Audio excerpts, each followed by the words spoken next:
go through this. I'm gonna mute that. Hopefully, see if anything else comes on.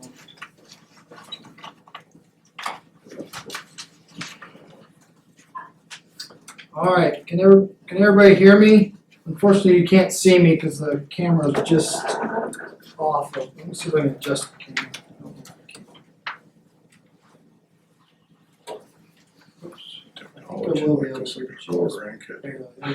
All right, so going this way. Can everybody see me and hear me? I know you're all muted. I see nodding heads. Thanks, Elaine. Lori, I see you. John and Scott are both video off at the moment, but muted. So, welcome. Let me maybe come to the middle and grab a packet so I can see what I'm kind of going over to. I left one on each of your chairs. There was one for each of the planning commission members. The purpose of our meeting is a couple of things. Tonight, the planning commission will have their normal meeting at 6 o'clock. We started this as a work session. The Board of Commissioners appointed a solar advisory committee, which most of you in the room are on. And if not, maybe a department head or from the media and local realtor, stuff like that too. So, but an interested landowner. So the Good, how are you? the important part in starting this off, Joe, hey, come on, take a seat up here if you will. Is kind of, I felt it was important that we start off with a baseline understanding of land use planning.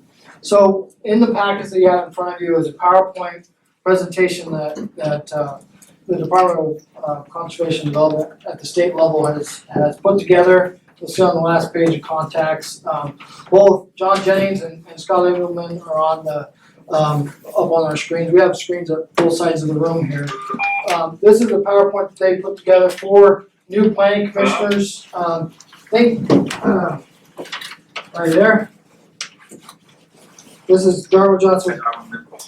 Hey, great to have you. So I've got the video conference line going and the phone going, so hopefully we don't get too much feedback. So just mute if you can until I stop for questions, I guess. So so the packet which I'd like to go through is what I'd like to spend the first hour on. And if we get done early, great. If not, we can come back to it even. Or we'll finish and then get into more of a solar discussion after the planning commission has a normal meeting that starts at 6. So we can probably break just for a minute or two before that, and then get in the 2 applications we have on the agenda tonight.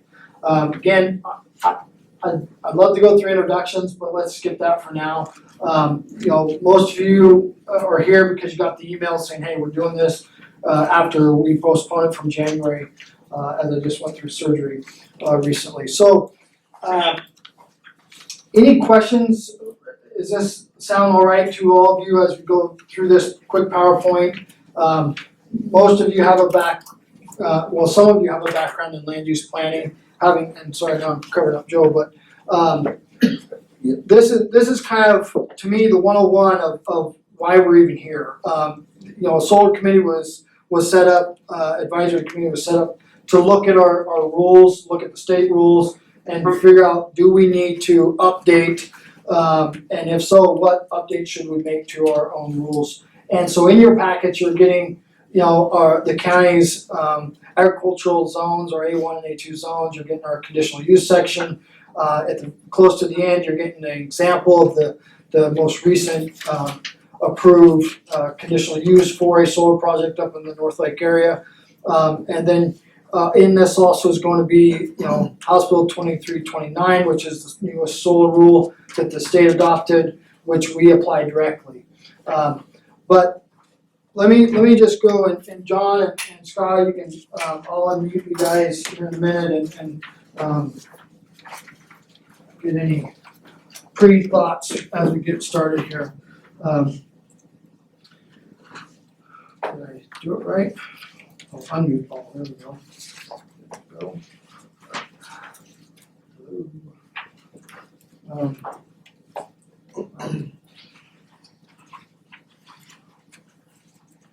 I'm having trouble unmuting everybody for some reason. I'm not sure why that is.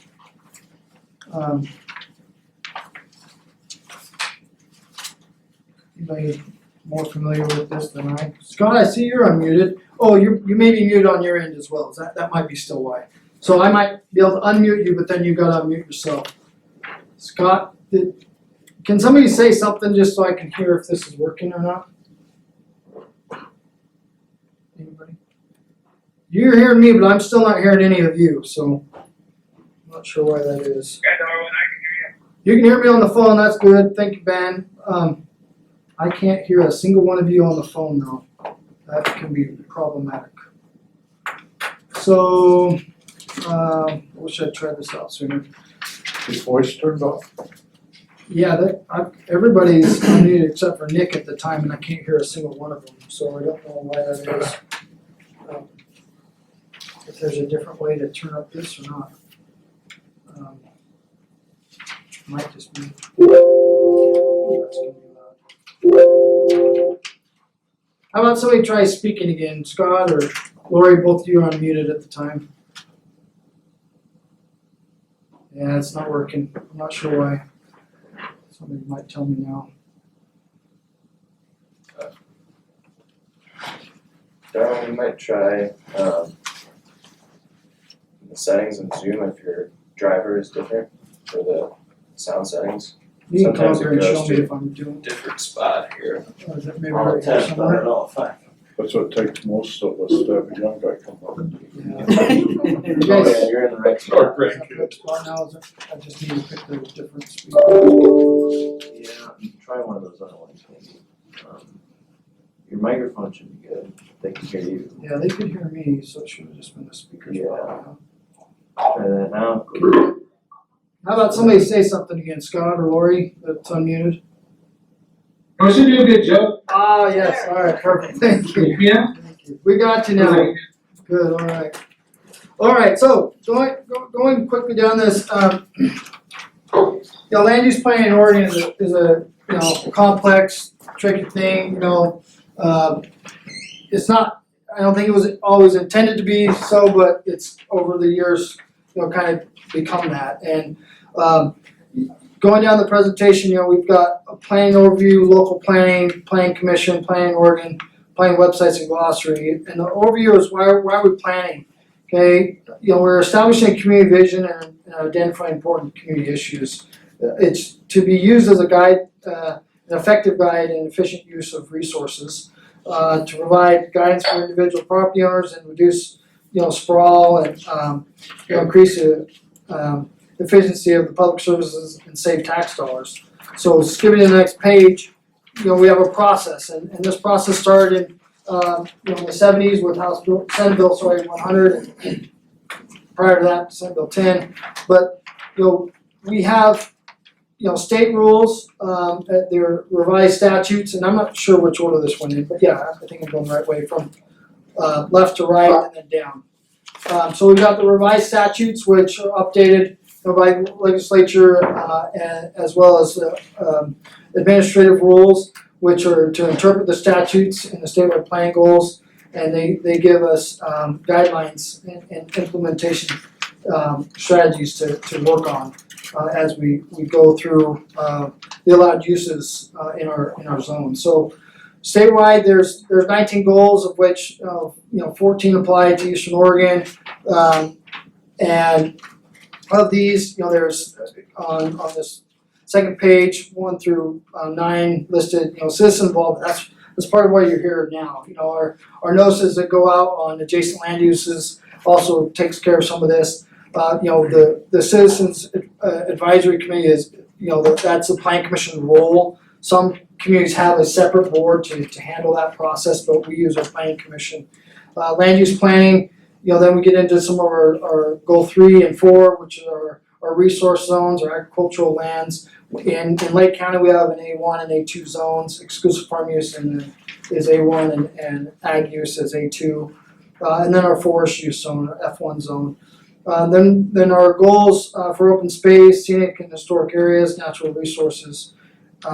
All these goals set the framework for protecting lands and providing the needs of all the citizens in the state. So as you flip the page, you get into housing, and with that, we have a year or so ago, a little over a year ago, we did a housing needs analysis that the town adopted just a couple months ago.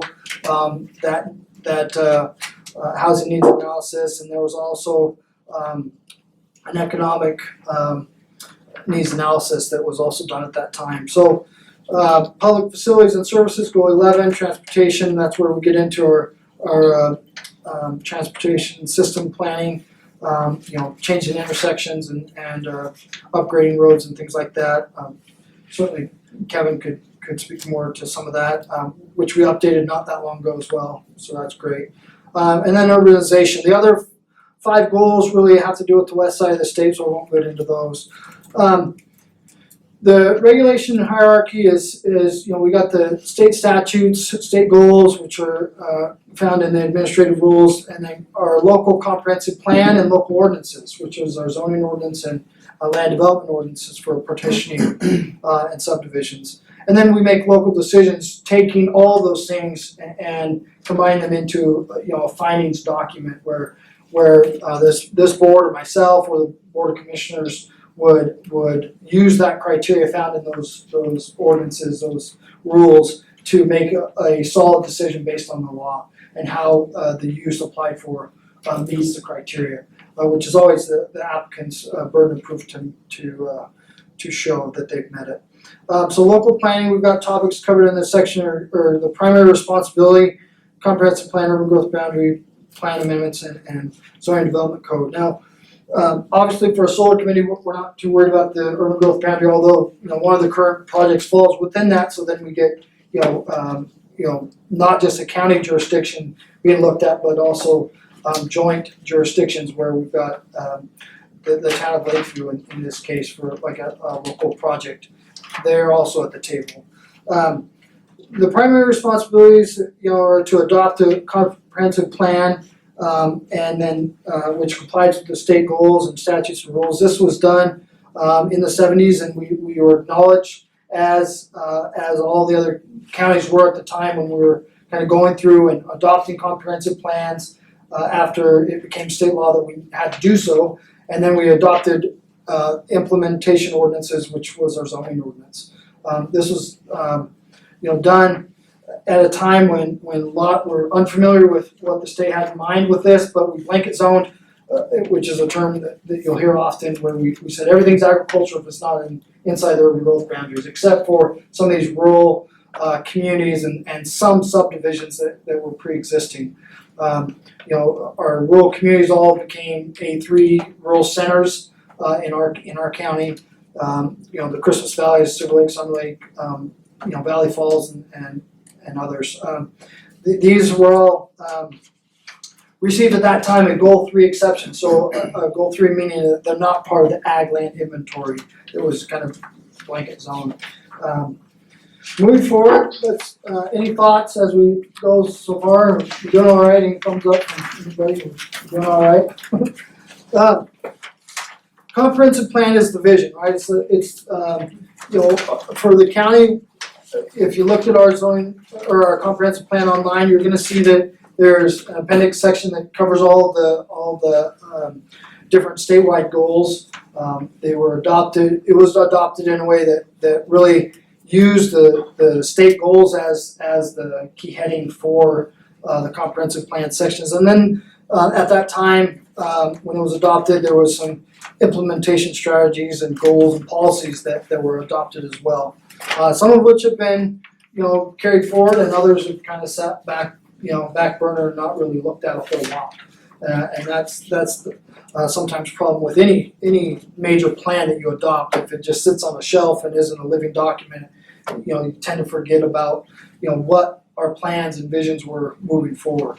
But there are a lot of areas in the county that were talked about as later good candidates for rezone or to more residential uses or even industrial uses, if you look back at some of those maps and some of the language in our plans.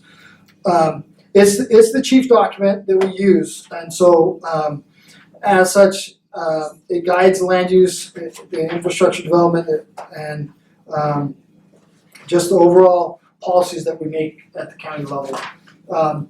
In general, it also includes the following components. It has inventories, so natural, social, and economic information. Historical data is, it has been adopted as well. Our big game winter range or wetland maps, those have been adopted. Policies, it sets those, we've talked a little bit about that, and then implementation measures, which are carried out through our zoning ordinance and subdivision development codes, which is, for us, it's our land development ordinance. And then it has the maps, which, at the time, obviously, we didn't have GIS functions, so as we've, technology's increased, we've adopted, or at least, created zoning layers on GIS, which now are finally online as of just a couple of months ago, which has been great to have online too. So, to change any of these ordinances, you go through a plan amendment process, a post-acknowledgement plan amendment, referred to as a PAPA, and this requires notice to the Department of State Lands prior to a first evidentiary hearing. The Planning Commission usually will hold that and then give a recommendation to a board of commissioners who then ultimately make the change. So the solar committee, in this sense, it is kind of a pre-step to that process. So anything that we determine out of this group would get pushed on to the Planning Commission to then go to the board of commissioners for adoption, and then adoption at this or acknowledgement by the state at the state level. And they can be appealed to LUBA, which is the Land Use Board of Appeals at the state level. Some of you may be familiar with that. We have a couple projects right now, solar projects, Obsidian's projects at going back to LUBA once more after a remand from LUBA, which I'm not going to get into right now. Slow me down if I'm going too fast. We're roughly 20 minutes in here. The zoning development ordinance, which it's our zoning ordinance. It has a specific regulations designed to implement the comprehensive plan policies. It regulates the uses, location, density, height, lot coverage, and setbacks. Sets forth the criteria and standards that each application must meet in order to be approved, and includes the zoning permitting procedures, development standards, and subdivision and partitioning standards. This ordinance has had minor updates over the years, but the majority of it was last changed in '89.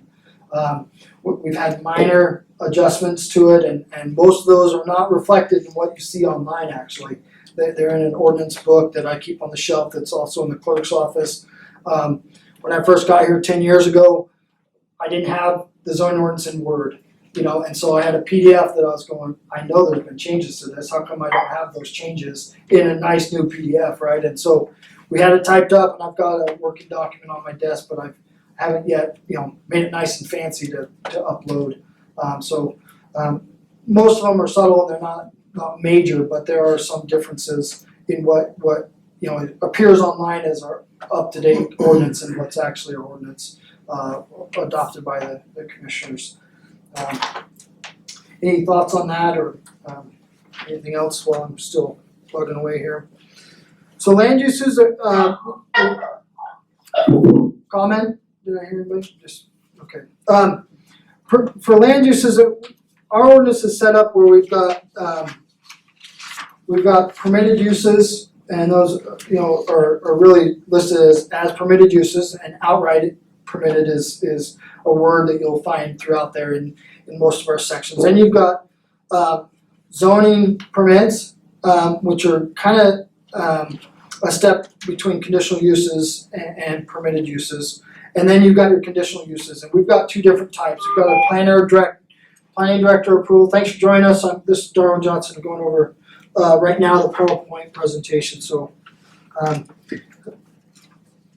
the type ones are something that with notice the planning director can approve. Solar projects are definitely not that, right? And so even in our industrial zones where solar projects are also listed as a conditional use, it's not a planner myself approve. That's something the planning commission will approve. So our example that I could show you would be off Rabbit Hill Road on the east side of the road. That was a 2015, I think, approval the planning commission approved back then. But most conditional uses would go before the planning commission. If there is ever a use that I think the ordinance allows me to do this. If there's a use I think is something that I can anticipate getting a lot of opposition on, I'll bump that up the chain. I'll just send it to these guys and not need to waste an appeal process or have to make it maybe a tough decision. I take the easy way out and say, hey, let's bump this up and let the planning commission review this to get more eyes on it, and also to save the applicant, but also the appellants, a good month of process that may not be necessary if I know it's going to get appealed and eventually maybe make it to the Board of Commissioners level. Are you gonna cover that under solar, that they do not necessarily have to, they can petition go through FERC? Yeah, we'll get into that. Yeah, we're still on the local side of things, but yeah, and some of our handouts that I got will go definitely over that. Yeah, what Jim is bringing up is that some decisions don't get reviewed even at a county level. They're going to get bumped to a state level, and most of you that are familiar with that, especially with the Blue Marmot project, bypassing a local level according to how their attorneys are looking at it, saying that this is one project, therefore it needs to be reviewed at the state level because it's exceeding the thresholds to be reviewed at a local level. And then there's also variances, which are a change to use or development standards allowed only in specific circumstances. Most of the variances that I've looked at are for setbacks, but some of them are variances in the use and the allowances of the type of use. So there's the types of proceedings. We have legislative proceeding, which are a land use decision where a governing body enacts general applicable policies and standards. And this is amendments to our policies in the comprehensive plan or the zoning ordinance. So those are the major changes that are going to happen. You think of the legislative body at the state level, or local state Congress, they're going to make the changes that then are enacted for a statewide body. And so for a legislative thing, we're talking about a major change into our zoning ordinance. Quasi-judicial are what we normally see before the Planning Commission, even the Board of Commissioners on appeal, where we're talking about a decision where we're applying the adopted policies or standards to specific persons or applications and properties, right? So, we're talking about just a property or a proposal, not, generally speaking for the whole county. And these, can be approved, denied, approved with conditions, all those kind of things. Next, we're moving on, switching over now to Planning Commission. And the topics covered in this section are the role of the Planning Commission, their power duties, the meetings, public meeting law, open meeting, the legislative public meetings that they may hold, looking at major changes to our ordinances and our comprehensive plan, or their normal quasi-judicial public meetings that they're holding, similar that we'll hold here in about a little over a half hour. Findings of fact, conflict of interest, ex parte contact, and maybe some final thoughts. So, the role of Planning Commission, I'll have to say, our Planning Commission, I've been here 10 years, is completely new. I've outlasted every planning commissioner, and I wish I could say that wasn't the case, because when I first got here, we had planning commissioners who had been on for 15 to 20 years. I think the average was probably 12 years when I first started here. We had the John Flynn's, the Parker Adams, or Patch Adams, and even Tom Burkholder, Ronnie Lindsay, and some others. And it takes a little while. It takes a couple of trainings to really understand primarily what your role is and what the responsibilities are. I've always given the advice, the main thing you can do is read what I give you in your packet, because that is the criteria by which you're going to make a decision. And if you have a problem with that, look to the criteria, the recommended findings that I'm giving, and show me where we're wrong, or have the applicant or the opposition in the room show specifically according to the criteria where this doesn't meet the criteria. That's kind of the in a nutshell, what you're doing with each application. So, the planning commission, their advisory and their decision-making body dealing with the issues related to, land use, comprehensive plan or zoning ordinance, and community development as a whole, right? I mean, any major application, it affects the whole community and how our community is developed. Powers and duties are to hold hearings on the proposed amendments or additions to the comprehensive plan and development ordinance and zoning ordinance and its maps. That's why we say we're trying to save a step in this committee's role in that we're bringing the planning commission together with you, so that whatever we decide at this, amongst this group, they can take and also move up the chain to the board of commissioners and not feel like, we're mishearing what one of you may be saying, or the group as a whole may be saying. So, they will give the recommended changes to the board of commissioners. They also, if I were to appeal something, or I were to approve something, they're the appellate body, similar to the board of commissioners being the appellate body on their decision, on the planning commission's decisions. And they're to hold the public hearings in an open process, and their decisions are appealable to the board of commissioners. I'm now on successful planning commissions. What they do is they maintain a balance among the interests and experiences of the members, are knowledgeable about the community, are fair and impartial and objective, are committed to sound planning and avoid conflict of interest, which we'll go over in a minute. Generally, the commission conducts 2 types of meetings. Okay, they're going to hold, the public meeting, special meetings, which this could kind of be in that category, but also I actually noticed it as a work session.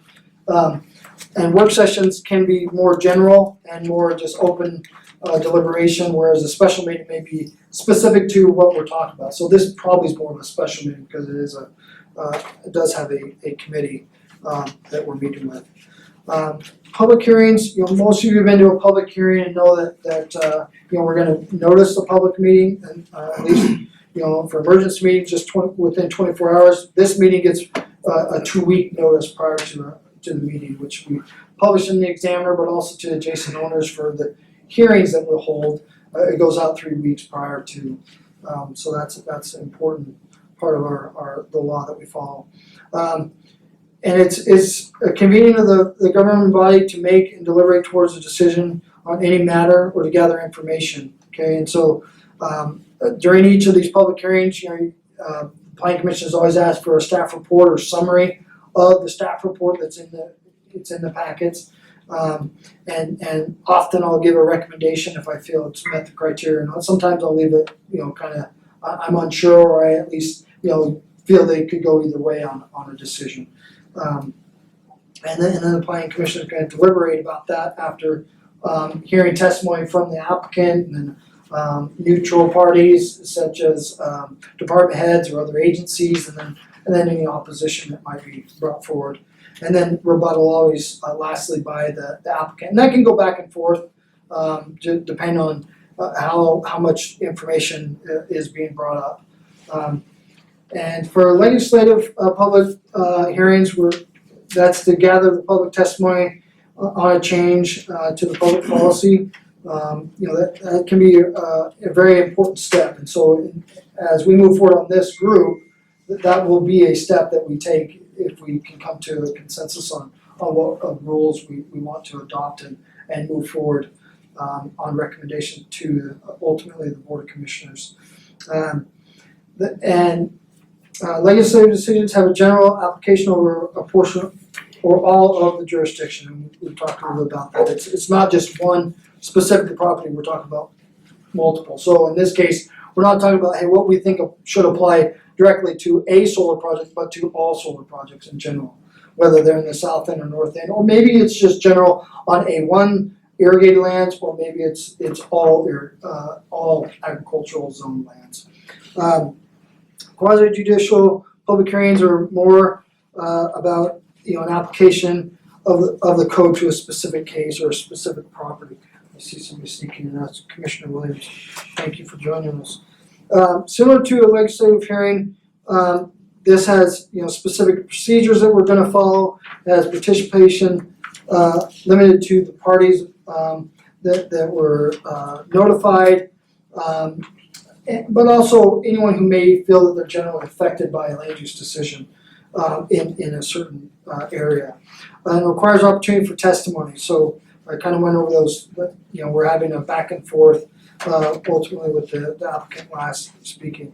And legislative and quasi-judicial proceedings can result in costly litigation if the hearings are not properly conducted. So, thankfully, the county is represented by legal counsel who try to keep us on track, but also we have our state reps, who are online today, and if an applicant feels they're not, being heard correctly, they'll try to interject during the proceeding and say, hey, you need to make sure you're following this procedure.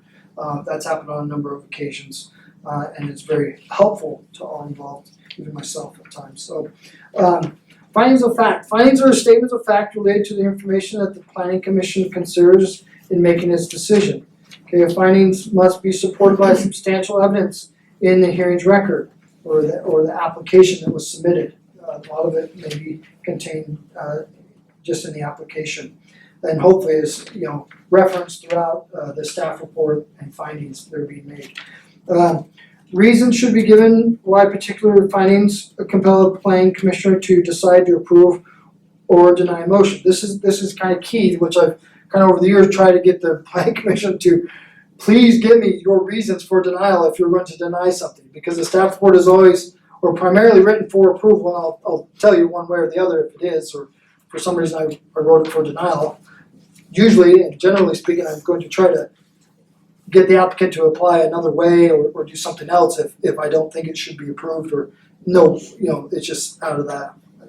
But there has got to be reasons if you're going to deny something, and look from the criteria itself. And so please keep that in mind when voting to deny or a motion to deny something. And get specific. Yeah, go ahead. Who do I got speaking?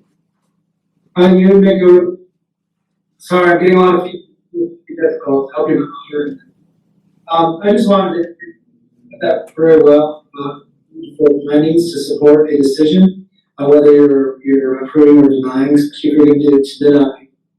It's also just as important if you're going to have conditions of approval to make sure that those conditions are tied to specific findings. So you have a reason behind why, what supports that condition, because conditions can appeal just like an overall decision. And often are what is appealed, even if you approve a decision, if the entity that is approved, sometimes will appeal the decision if they don't like the conditions. Absolutely. Thank you, Scott, for that. Yeah, great point to bring out. The one thing I hear often is clear and objective standards, right? And so if you're going to have approval and criteria, it needs to be clear and objective. And so if you're going to add a condition, it needs to point to something in the law that saying, hey, this is to help protect the community at large, or the ag community, or the surrounding neighbors, or whatever the point in the criteria that you can link that up with. Just saying, hey, I want this because is not going to fly in most cases, and a good applicant is going to say, hey, I'm going to fight that, and they're going to fight it not before it gets adopted as the final decision at that level, but they may appeal it and win on an appeal.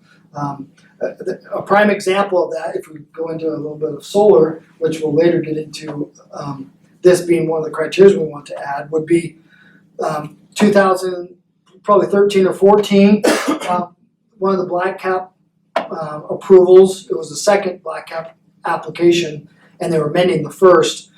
Had in it, the Planning Commission at the time wanted to have bonding. They wanted some kind of assurance that whatever was getting installed would later come out. And so the Planning Commission made a bonding requirement. Didn't have a whole lot of particulars to go by or examples of what that might be and what it might cost to the applicant. But the applicant at that time, which was one of Obsidian's projects, appealed the decision. And we've got a couple folks from Obsidian on right now, but they appealed that to the Board of Commissioners. The Board of Commissioners actually reversed that condition of approval and removed it from the approval. So that one condition was all that was appealed. That it still was an approved project, but they appealed the condition, it was removed, and it wasn't then readdressed or appealed on further, but it was removed at that time. And so that, for the longest time, almost set a precedence, and we hate using precedents, but it kind of set the standard moving forward under that Board of Commissioners at the time, none of the three of which are on anymore, but they at that time felt, there's enough evidence to show that the landowner is going to, either, get, this will default to the landowner and they'll remove all this steel and whatever equipment's on the ground. But there's a value there that the landowner is comfortable with in a cleanup situation that exceeds what a bonding requirement may just cost ultimately as wasted dollars. So anyways, let's move forward. Any other thoughts on, we can go, we'll definitely go into the bonding and retirement, criteria. That may be something we want to add and get more specific on. Findings of fact, I think we were right there. These are used to defend a decision in court. So, anything, like I said, if it's an approved document and it's going to get upheld, there needs to be substantial evidence in the record that shows how this met the criteria. If not, it's either going to get reversed or it's going to get remanded on an appeal. The example of that is Obsidian had a couple projects that were approved at the local level, went to appeal on 3 issues, were remanded. And now on appeal again, one of those issues of the 3 is going to get looked at, it looks like again, refugee rodents. Interesting. So conflict of interest, this was mentioned earlier.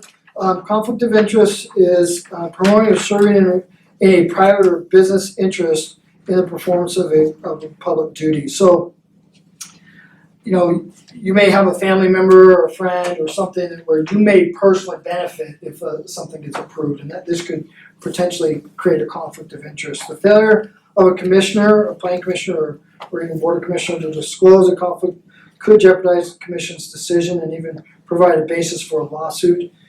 It is not bad to have a conflict of interest. It is just illegal to fail to declare a substantial conflict of interest or to participate in discussions on issues or decisions where such conflicts exist. So a lot of times planning commissions, they have property, they own land, and they may just have to step away from an application that they may have filed that this board needs to review. We'll have an example of that in a couple of meetings coming up. Ex parte contact is also a hot topic and interesting. Let me just go over this. The contact by an applicant or interested party with a decision maker that occurs outside the hearings process. So a lot of times everybody, our commissioner has an open door policy, right? They want the public to be heard, but what often can be the problem is that if they're individually getting more information than their fellow commissioners outside of the public hearing process, and they're kind of going towards a decision in their mind without, having all the information shared between the board, it can be, essentially an ex parte contact and be problematic. And this is saying that ex parte contact should be avoided. And as commissioners, they get their, training as they come on as new board commissioners, at the state level, and they explain what's the best policy to do. James may give a good example of that, but you're really just saying, hey, good, if that's something we're going to review, please come to the hearing and we'll talk about it there. You can send me an email, I'll forward it to my commissioners, we'll all have the same information moving forward. But often if it's a major decision that you're going to be taking, it's best to say, hey, come to the process. Now, generally speaking, yes, please meet. They meet with the local citizens about all sorts of things prior to an application being made.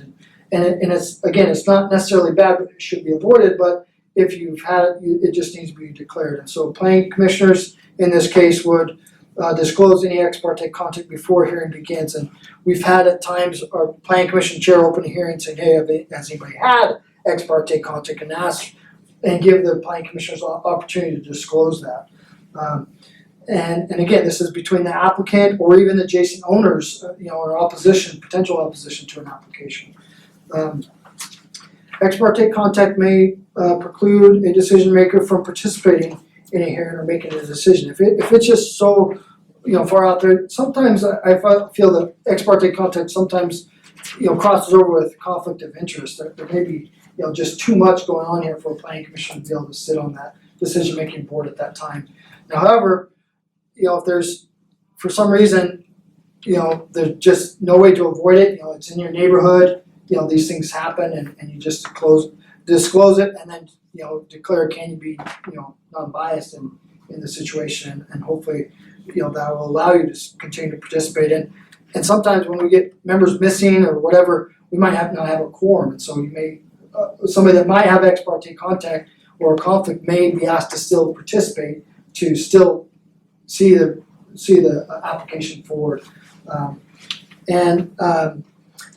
A distinction can be drawn between general contact and contact involving specific decisions. That the board can decide as a group, do you think that this is gonna, should we have this person step down and recommend our bylaws, which I don't have in your packets, but and hopefully each of the planning commissioners have, and if not, I can get you a new copy, but it also speaks to this and having the board, planning commission themselves, maybe make a determination if somebody should step down or not for that one application. Doesn't mean for all applications, just for the one that they might have an issue on. Ex parte contact, continuing on, generally don't discuss applications that require a quasi-judicial decision with applicants or interested parties. That's kind of the rule of thumb. If a person is unwilling to have the information placed on the record, refuse further contact, and written information should be sent to staff for review and or inclusion in the hearings record. So if you're getting emails separately, that's why I don't put your emails on or even your name on our website showing your planning commission members. But if someone were to email you about a specific application, just forward it on to me, then it becomes public record. And disclose it as needed. Final thoughts, planning commission's members, you're an advocate for your community, you're a key player in the democratic process, an important advisor to elected officials, especially when making recommendations on applications moving forward, and you're the most knowledgeable about the land use planning in the county, that's a very good thing. Where are we at time-wise? We've got 15 minutes, and I've got, how many more slides here? A few. We're doing pretty good. I think let's probably make it through without any questions. So planning in Oregon, the topics covered in this section, we've got LCDC, which is the Commission on Land Use Planning and Development in the at the state level. That's a commission member appointed body. The Department of Land Conservation Development, which we have Scott Edelman, who spoke just moments ago, and John Jennings also works for that department, who serve as staff to LCDC, and then we also have the Land Use Board of Appeals. LCDC was established by Senate Bill 100 in 1973, and they act as the board of directors for state land use program and for DLCD. It's a 7-member body, as I said. There are volunteers appointed by the governor and approved by the Senate. And they adopt the state land use goals and rules, the OARs, and ensure the local planning compliance.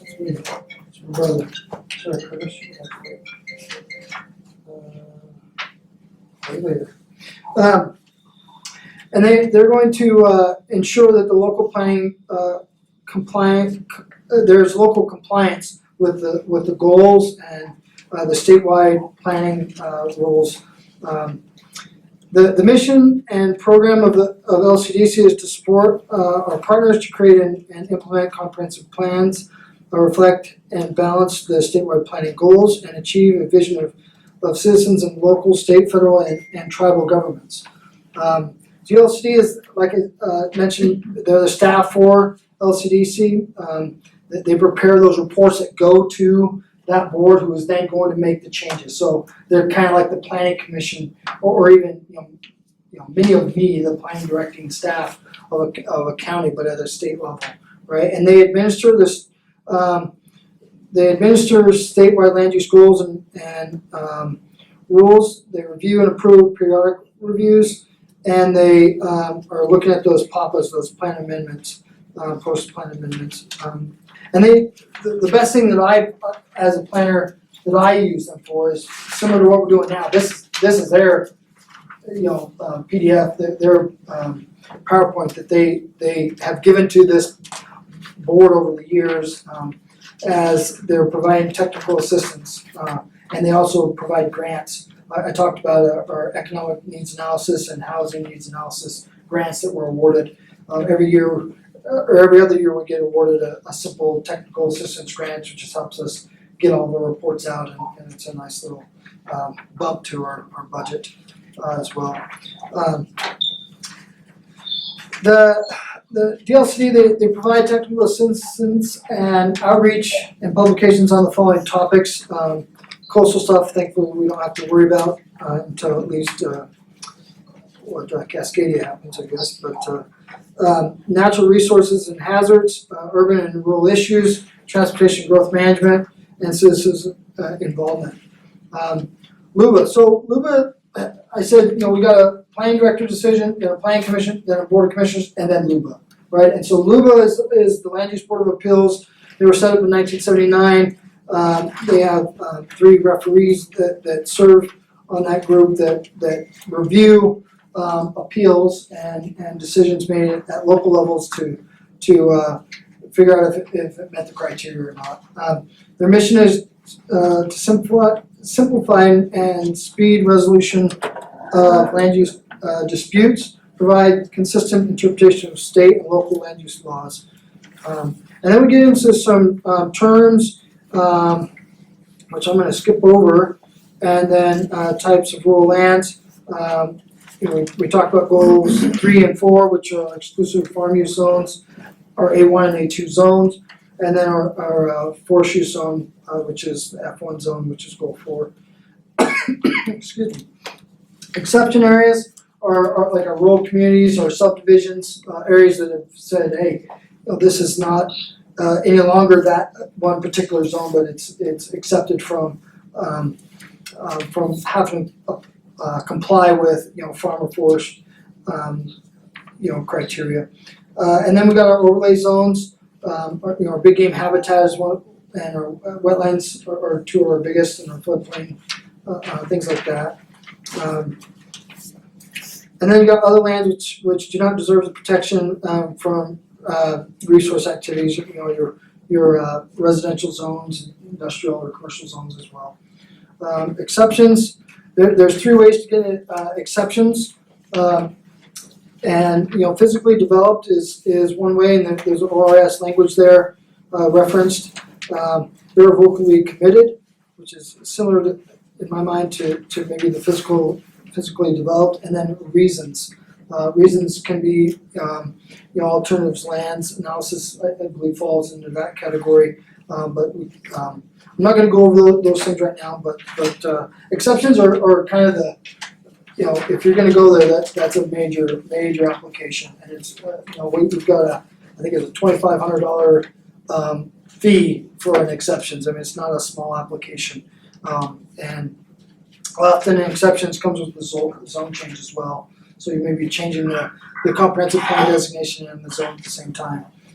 Since I've been here, I think we've just had 1 exceptions approved, and it was the backscatter site up in Christmas Valley, where we went from an agricultural zone and we said, hey, no, should be a public zoning right here, where they're allowed to do many other uses other than just what the agricultural uses intended. But they're able to say, we're going to hold military operations out here, at least for training and stuff like that.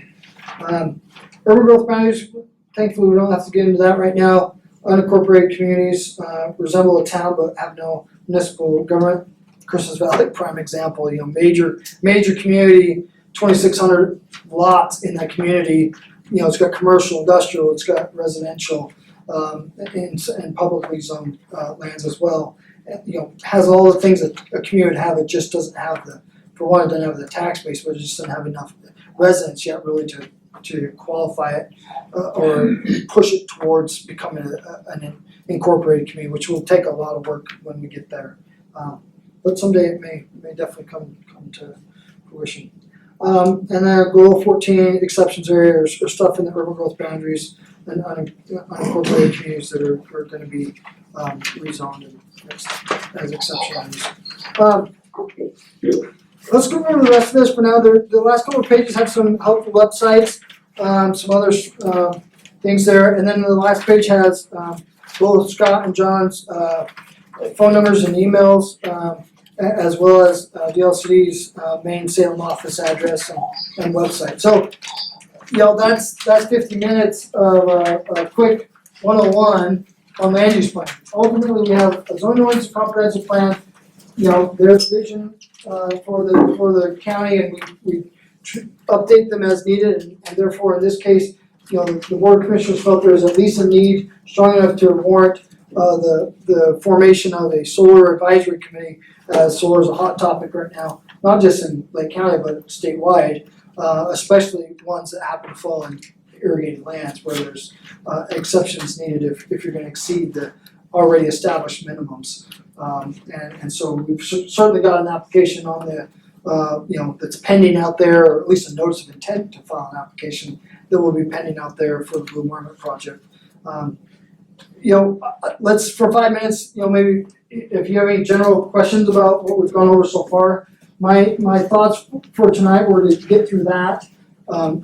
Hopefully that was beneficial to all of you. I hope I didn't just ramble and it was of no value, but to me it lays the baseline of what we're going to be talking about and kind of the need for this committee moving forward, and hopefully we'll have success. And what I'm hoping is we'll take a short break here in a few minutes, reconvene at 6 to have the Planning Commission go over their 2 quasi-judicial land use decisions tonight, and then we'll get into soon after that, which I don't think will be much more than a half hour. Then let's have just an open discussion about solar and what maybe some of you feel are some of the topics we should research and look at before our next meeting. This is certainly just a kickoff meeting. We're gonna want to have a few of these before as we continue to move forward. Now, many of you, and I'm not sure who's all on this phone call, or I can't see the screen all that much, but from where I'm standing, but many of you wish that this was been done years ago, and I apologize that it wasn't. But what I will tell you is that we've applied the state law directly, and every application that's gone before this board has been reviewed, and conditions have been included to be most beneficial to the community at large, surrounding neighbors, but to see that the criteria was met. And now we've got an application that seems to be way beyond that in many people's view. The commissioners have made comments already that support many of your guys' feelings on what should be allowed in ag land or not, especially irrigated land. So we'll get into that some as well. But this committee is not to review specific applications. It's to review generally what we want to see on a legislative level being changed. So any thoughts before we want to? Is everybody comfortable coming back or sticking around during this next little bit while we watch or listen to the Planning Commission deliberate on 2 applications? Shannon will be here for one of those. And you might be all right. Darwin? Yes, go ahead. I have a few things I would mind saying if there's time, but I'd like to wait till after any questions, so I want to make sure any questions are answered first. Yeah. Any questions? I can answer questions here. Go ahead, Scott.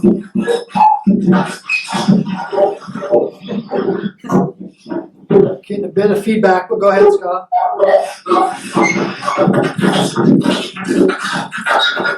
I'm gonna mute mine and then it might be Kimball's.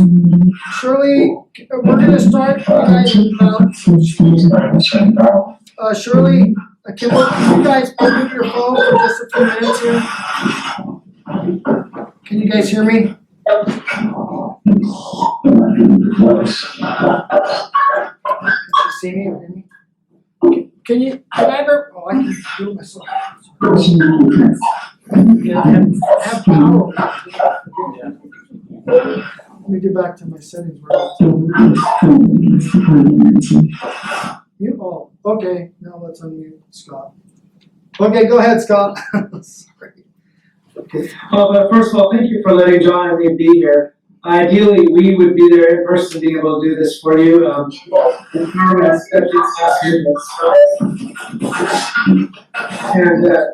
did a great job of giving the presentation in 1 hour, so I thank you for that. I wanted to add just a couple things, and I also want to offer that we would be glad to do a follow-up to this with a little more notice, and when we have time, if you'd be interested, just maybe talk about a few of these issues. I wanted to add on just a couple things that Darwin covered. I know you have to go really fast. I want to mention conflict of interest. That specifically is a financial conflict of interest. So if you or a immediate family member would financially benefit potentially from a quasi-judicial land use decision, that's when you declare it. There's a potential interest. I think that a classic example of potential interest is if you're a realtor in town, and there's a development. You might benefit from it financially, but you don't know. If you are actually representing that developer, it's an actual conflict of interest, in which case you need to not participate. So that's one thing about conflict of interest. It does have to be financial. It's not if you're on the board of a nonprofit the nonprofit might benefit. You don't benefit financially, even if you're on the board. It doesn't affect. It's not considered a conflict. I want to mention ex parte conflict. I think Darwin covered this, but I think it's really important. It depends on which kind of application is quasi-judicial, which Darwin talked about, versus legislative. The process you're looking at with the solar committee is legislative. You're information gatherers. Ex parte conflict encourages this type of situation because you're meant to be bringing in as much information as possible from as many different angles as possible. When you are looking at a quasi-judicial, that's the one that you have to be much more careful about. It's when you have a specific applicant for a specific property, and in which case, like Darwin said, just the reason for no ex parte conflict is everybody involved in the process, whether the applicant, the decision makers, staff, participants in the public, need to hear the exact same information so they know why people are making the decisions they do. So that's when ex parte conflict is important. Also, Darwin mentioned disclosing ex parte contact is important. Not just disclosing it, but reporting on what you learned. So if I was a commissioner and I went to a site and talked to the owner of a business, I need to say, I went to the site, talk to the owner, here's what we talked about. And you can't have everything, but it's important not to say, I went and talked to this person. Because that you have information in your head that other people don't know that is in your head, that might be part of your decision. So it's important also to say what you have learned. And the last thing on ex parte contact is a site visit counts. I know as commissioners, you want to go visit the site, and frankly, as a former planning commissioner, I think it's really good to. But it's important if you do to say, I went to the site, here's what I learned, here's what I saw, so that other people can experience what you saw as well. Some attorneys will tell you don't do even site visits, or if you do them as a group with a note taker. That's sometimes tough to do, and I know that you want to see the site. So if you do, just make sure you disclose that. And I know this stuff I'll save for if we get another time, other than I just appreciate what you guys do. Like I said, I'm a former planning commissioner myself, and you're critical for the community. You're the primary public involvement group, so that people come and have a place to talk. You are the land use experts for the community, and maybe don't feel like it. This is part of it. Your real land use expert is Darwin here, land, but you also, as you learn more and more, you're looking at it through a land use lens that your board of commissioners won't necessarily be looking at it through. And I think that's just really important. And also your topic specialists. You bring things to the committee that nobody else necessarily can bring to it. And that for this committee, that goes for everybody involved in an important role. So thank you for the extra time. I didn't need to run you right into 6 o'clock, but I wanted to say just a couple more things. Great, thank you, Scott. And go ahead, Jim. Well, if I'm correct, I just think it might be important to those people that don't know, if I'm correct, that this commission or the county commissioners, James, have never approved a solar project on irrigated land in Lake County. That sounds absolutely correct. Yeah, I don't think we have ever before. So formerly irrigated land, there was one approved on Dinsdale, but that hadn't had water on it for, I think it was like 6 or 8 years or something like that. It just wasn't producing. So before he even talked about solar with developers, he had already moved his water rights to somewhere else, and then later said, oh, well, yeah, it's in unproductive land, let's put it to solar. So anyways, good point. So let's take a quick 5-minute break if that works for everybody, and then we'll come back and we'll handle the 2 applications. Kimball's, I see, are on the phone, and And then Shannon's over here with our other applications, so. Take a quick 5-minute break, stretch your legs, and we'll get into our plan commission. And then, guys, I don't think this will last very long, so if you come back and we can talk about an hour. I don't wanna go too late tonight. But I've got a lot of handouts we'll review, and then we'll try to set a new time and date, to come back and keep this discussion going. And in the meantime, you certainly can chat with me and give me any other ideas you might have. So, I have our zoning ordinance, language for Articles 2 and 3, which are our exclusive farm use zone, agricultural use zone, both of which are Goal 3 protected lands in the state of Oregon, acknowledged by the state. And then our conditional use section. Now, I did not include all of Article 24. I only included the general criteria and conditions and processes by which we follow for all conditional uses, but also then and the time limit for conditional uses. But then skipping over to section 24.18, which is our renewable energy facilities section, and the criteria that's listed there, as well as section 24.19, which is criteria for non-farm uses, which all apply to any conditional use permit for non-farm uses. So those are the main criteria which we have adopted in our ordinance that we use.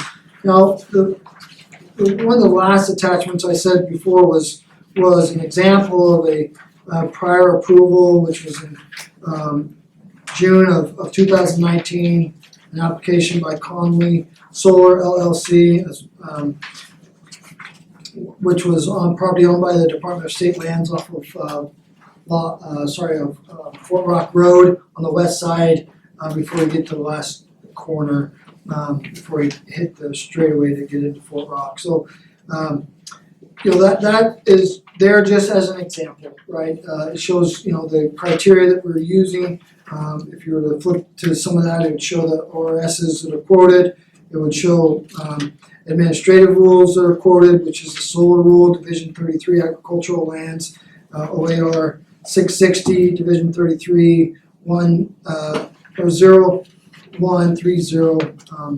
which number 5 was used, as well as 38, which is solar photovoltaic solar facilities, which has been amended over the years, but this was applying the most recent amendments.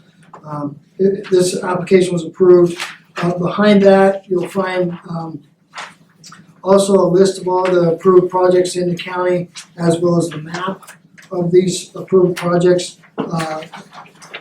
Describing the map, there's and the list, those that are outlined in green are approved and built. The ones that are in red were approved, not yet built. So there's, but they're still ongoing and valid, as there's been substantial investments towards these projects. Counties recognize that and given letters of validation to these developers as they move forward. You'll see that there's a couple projects nearest the airport, and the Black Cap and ORS Solar 6, which was in the industrial zone northwest of town, as the local approvals. And then the North Lake, there's the couple in Fort Rock North and West, and then the first original project that was built in the county was the Outback Solar site, which was followed quickly by Black Cap Solar back in 2012, roughly, when those first got approvals. So,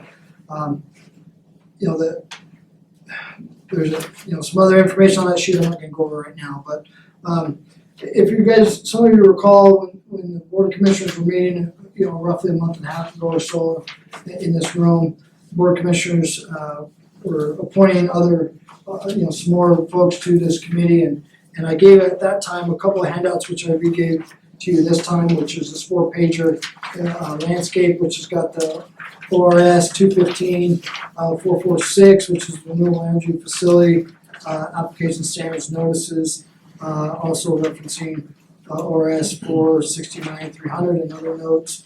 I did not prepare this, but it was something that's been shared with the planning directors of the state as a nice guide in reference to renewable energy projects. Also with that was the new House Bill 2329, one pager that's got kind of the thresholds, all this information was sent in the email and again in the packet that you have. It's got, existing county jurisdiction, high value farmlands, arable farmlands and other lands, the limitations there of how many soils, or how many acres of those types of soils you can have solar on before it becomes a goal exception or becomes a state review process under FSEC. The new standard, surprisingly enough, on other lands, non-arable lands, is 1,920 acres. This is a huge change that became effective just over a year ago with the passage of this bill, and where the prior was 320 acres. I've been around long enough to remember the time when it was just 100 acres. Elaine was with Element Power when they went through a goal exception on property owned actually by the Parks family with Poplar Ranch, in 2010 and 2011 when I first came on and went through a goal exception process. That's only one of which to date has been approved in the county. Most since then, or all since then, have fallen under the threshold, or gone through the state level, and still pending approval there. Other sections were Division 33, this 113 minimum standards applicable to the schedule of permitted and conditional uses, 5 and 38, which is the solar rules that I talked about before. This is beginning there and gives the definitions of arable land soils, non-arable lands and soils, what is a PV solar generation facility, and then goes over all the criteria and the limitations according to soils. The state has, we again apply directly, and you saw that example in the latest condition of approval that we went over. I threw in there a House Bill 2329 guidance, a general guidance for historical, cultural, and archaeological resources, consulting with the State Historical Preservation Office.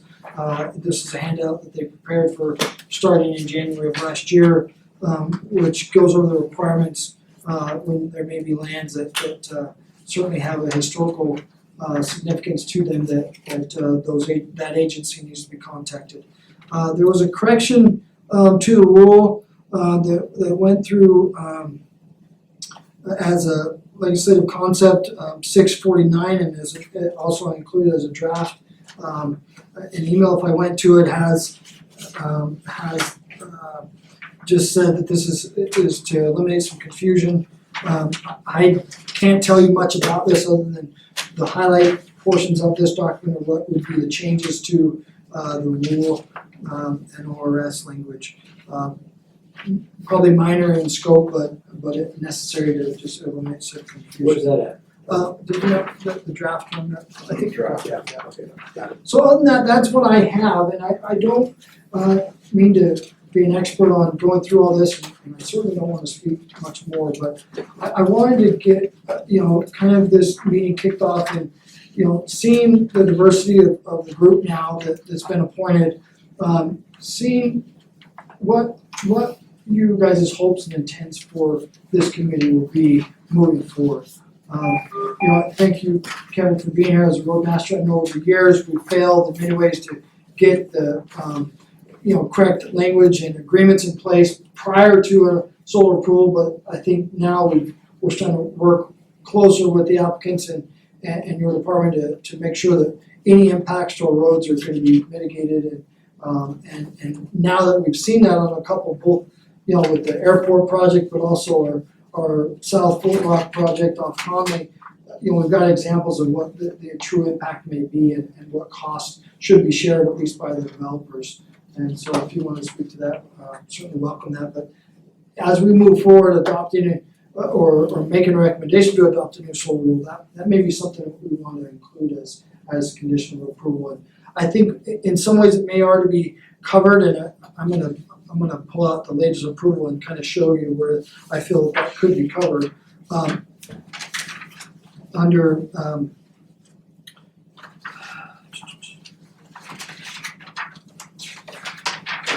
well anyways, there is a section in here that talks about it, in our current criteria that I think would cover us. In taking from your department a recommendation, and we can make a formal approval of a road maintenance agreement as we termed it, I think, in the past, so. But certainly that's one thing. Bonding is one I know that we'll wanna talk about, but I'd really like to just hear from the group, what you may have. And hopefully, reviewing some of this and knowing, using the example that we have for a local decision. I'm not talking about stuff at the state level, because I can't change what the state law at FSEC is going to be. We act as a SAG, a special advisory group to FSEC, the board of commissioners do, and they, with me, give all of our criteria to the state, and the state reviews it and tries to base their determination on not just local law, but the state law, and the comments received by us as a SAG, but also, the vested and interested parties surrounding these projects. So, again, this was always a tough meeting for me, because we don't have a whole lot of particulars on exactly the format of how this was gonna go. I know we had a few folks decline leading this discussion. I thought it's most important that I'm involved in it, but I'm really looking to you guys to tell me what key points we want to focus on, and it doesn't have to be tonight, but moving forward, and then looking and helping direct me to look for examples maybe from other counties, or jurisdictions or agencies that may have a better language, so I don't have to completely reinvent the wheel for you guys and this body moving forward. Again, I think I've said, we're trying to consolidate the committee and the planning commission together to eliminate one step and to try to streamline this moving forward to hurry the process, knowing that, like Amanda said over a little month ago, we've got a 40-year-old planning ordinance that the technology's certainly surpassed, and that we don't even talk about PV solar in our ordinance. We talk about heliostat, which that technology is not being used in the Northwest. Probably maybe in Arizona and other countries maybe, but not so much here. So, Darwin, can you give a little more explanation of this chart? Yeah. And how it affects irrigated ground? Yeah, so the chart, the HB 2329, the solar PV acreage thresholds and associated standards. Now, I'm not exactly who put this together, but it was presented by Hanley Jenkins, who is a member of, he's actually the chair for FSEC right now.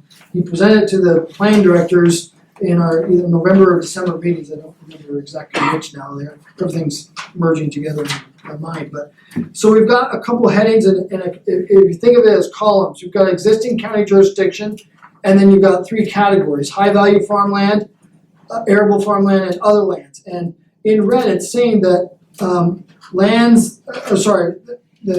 just before what's outlined in red, it says less than or equal to 100 acres, 12 acres or less on excluded high value soils would require a conditional use permit. Okay, so 12 acres of high value farmland. Now, high value farmland in Lake County is going to be class 1 through 4, and 5 and 6 can also be looked at as high value. I'll tell you, the valley floor here is going to be class 3 and 4 soils almost always. I mean, I don't know if I've seen anything that's higher than 4 in the valley floor here. Maybe 5, but most of it's 3 and 4. I mean, especially if it's irrigated in the valley floor here. Now up north, we're primarily seeing 6s, and some of the higher rockier terrains are going to see 7s, just like Shannon Thiel's application 9, just out by Drew's was a 7.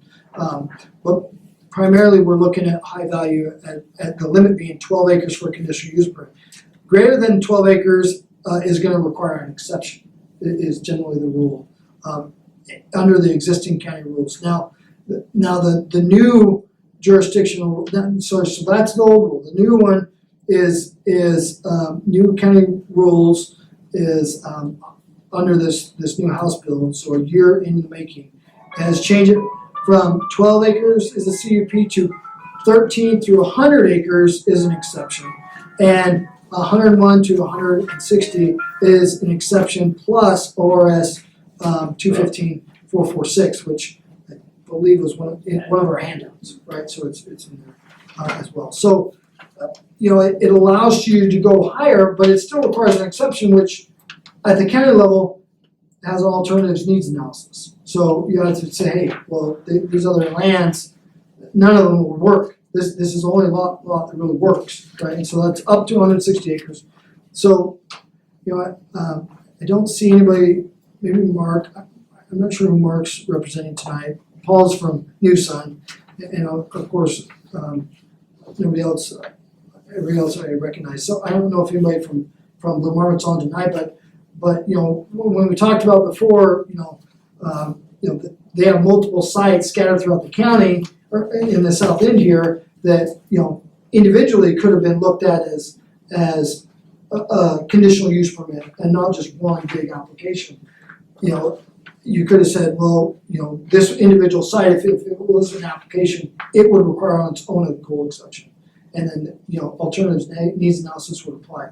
We'll tell you that the Board of Commissioners sent in a letter that said, and you heard us talk about this, where we wanted to have the goal exception process at the local level apply to that state process, although the state process goal exception is different. They don't have an alternatives needs analysis, alternatives lands analysis criteria. So their goal exceptions language is a little bit different. So moving down on this. So because Sorry, go ahead, yes. that current application to B is at Salem, we currently have no control over it. Right. Yeah, I mean, we're a special advisory group, the Board of Commissioners, we give them all our criteria. And that's why I say that letter, that comment that the board gave is a huge comment. And if they take it for what it is and what we're requesting, we want them to look at alternatives needs analysis on that, or lands analysis on that, which to me is a big deal. Darwin, have these new thresholds already gone into effect, or are they? Yes, the middle column and the far column, the right column are in effect. The first column is what it was prior to January 1st of 2020. Yeah, so these are all in effect and have been for just over a year now. Do we know if there's any bills being proposed or introduced in this legislative session that may affect land use? To change this Change any table. of this stuff or affect any Yeah, of this? so just that draft that I said, but it's minor, and I did not read over it all that much. It looks very minor. The email I got for it was Elaine, do you have something there? Go ahead, let me unmute. Yeah, I was just gonna add, that there's no pending legislation related to renewable energy siting specifically or land use. That bill that Darwin was talking about, I actually think is John's still online. It was proposed by DLCD as a cleanup to House Bill 2329 from last session or 2 sessions ago to change the language so that counties didn't need to issue a Measure 56 notice across the state. So it was a high cost burden. So that's more of an administrative change to avoid that notification process. That's excellent. I hate Measure 56 notices. They're a lot of work, although we get reimbursed for them. But thank you, Elaine, for that, yes. And that is what I saw too, as a DLC proposed, fix, small fix there. There are a number of groups, obviously, LCR, you may know about some of them like Korea. There's currently a siting group that's been formed statewide to try to look at where we can site solar better and cumulative effects is being looked at as well and stuff like that. So I'm a watcher and not fully engaged, but I'm getting all those notices and will be as it moves forward. It's still kind of the beginning stages, some of that. I mean, they're coming up with some maps and ideas. The Department of Defense is also, with the Air Force is, at the table on that as well. So they've presented some maps that, show some of the flight patterns and areas throughout the county and state, of which, if any project is falling within those areas, they, because of this House bill, have to be notified. They're one of the agencies we have to notify. I should have included that. I will get you guys, I'll email you guys a copy of that map, because it does take in some of the valley here so they have to be a key player on that too. From our ordinance as well, you'll see that solar near the airport has been looked at. I will tell you, obviously, we got a solar project right next to the airport. Some of you may wonder how that went through, and the Board of Commissioners at that time, were in connection and conversation with the airport managers, and certainly we had, Burt Young at the time was highly opposed to solar going out there, having been a past airport manager out there, but it went through, it was approved, but certainly some of these projects that are close to you, Rosemary, certainly close to you guys, I mean, that's something that still maybe needs to be looked at, and if you look over some of the stuff, maybe it's a comment you make on the record for the stuff that's closest to you, how close to proximity this is to the airport, and cumulatively maybe it makes it. And we can talk to some of the pilots, such as Bruce Webben, who Sure. flies in and out of that airport on a regular basis, and he can tell you the impacts, good or bad, of flying into an airport with that nearby. I mean, that's, to me, would be firsthand knowledge.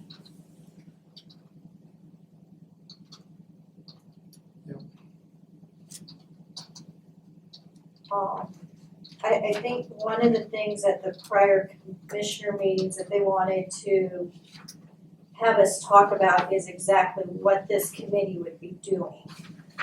And one of the things that I think we all agreed, we didn't wanna get into the weeds on stuff. And what exactly we would be focusing on, because you could make this as narrow of scope or as broad. And if we wanna make it really broad, we would be here for years. So, can I interrupt? I got one real quick question. So, Darla, I'm confused, okay? Because I've just been kind of thrown into all this, okay? All of us are all working together, is that what it is? Yeah, so, if that's the main Yeah. portion of your question, Yeah. So, a planning commission would make a recommendation on a zoning ordinance change in language to the board of commissioners. This subcommittee has been formed by the board of commissioners to help come up with new language to then push up the chain to get to the board of commissioners. And it would need to come to you first and then get to the board of commissioners on recommendation. So by having this committee meet with you now, it saves that step in them going on their own and then, but having maybe only a couple members from the planning commission to then only have some of the information and then get that recommendation. It seemed very good, and it's nice that the public's here, media's here so that we can, get this well advertised, that, hey, we're looking at this, we're taking it seriously, we want your input, and then we want to know how and in what fashion we should move forward, adopting any new language to then be brought from recommendation from this body up to the board of commissioners, to then ultimately go to DLCD and allowing them to look at it and see if it's clear and objective and is appropriate to Okay, so all these people were force appointed on the industry. by the commissioners, is that correct? Yes, we had a number of, probably around 10 folks that have been formally appointed by the board of commissioners. So I know these guys. Yep. but Yeah, I should have done introductions before, and now maybe we can finish. Cause I was just curious if you live here or. Yeah, that's good. Yeah. You want me to start? Yeah, go ahead. Okay, so I'm Amanda O'Brien. I've lived here for 8 years almost. I live about 5 miles south of town. I first really started diving into this when I received a notification from Blue Marmot that there was going to be a 160-acre solar array going in right outside my front door, quite literally. So, I've been farming my whole life, I've got a legal background and just, wanna basically do right by Sure, good for you. everything. Jonathan Manruco, I'm serving with LCRI and Nick Johnson here. Excuse me. as a rare resource of assistance for rural environments AmeriCorps member for an 11-month service term. And I'm here to support the committee in any fashion that I can with undergrad experience in land use planning and GIS. Jonathan, you're not officially a committee member, right? You're supporting is that what I just? Darwin, Okay, I'm not sure. Yeah, I think Nick got formally appointed and you're assisting. Okay, because Okay, I submitted that's all I an wanted application to as get. well. Yeah, I think you did, I think, Just be one more. I'm trying to remember Just back one, right? So how that LC, officially, RI. I think Nick got You're a part of formally, I think that's how they set it up. That's correct. yeah, one of the two have been appointed. Just looking at that. Yeah, Jonathan's here just Yeah, because of his technical background with GIS and stuff, if we want maps made or whatever, he can dig into this stuff and use some work. And so when we get down to actual voting on, what this committee is going to, take a majority vote or however we wanna set up the rules behind that, one of you will vote and then we'll move forward. But, certainly your input is valued and we appreciate you guys being here. Anyone welcome to be here, so it's great to have you though. Nick, go ahead, yeah.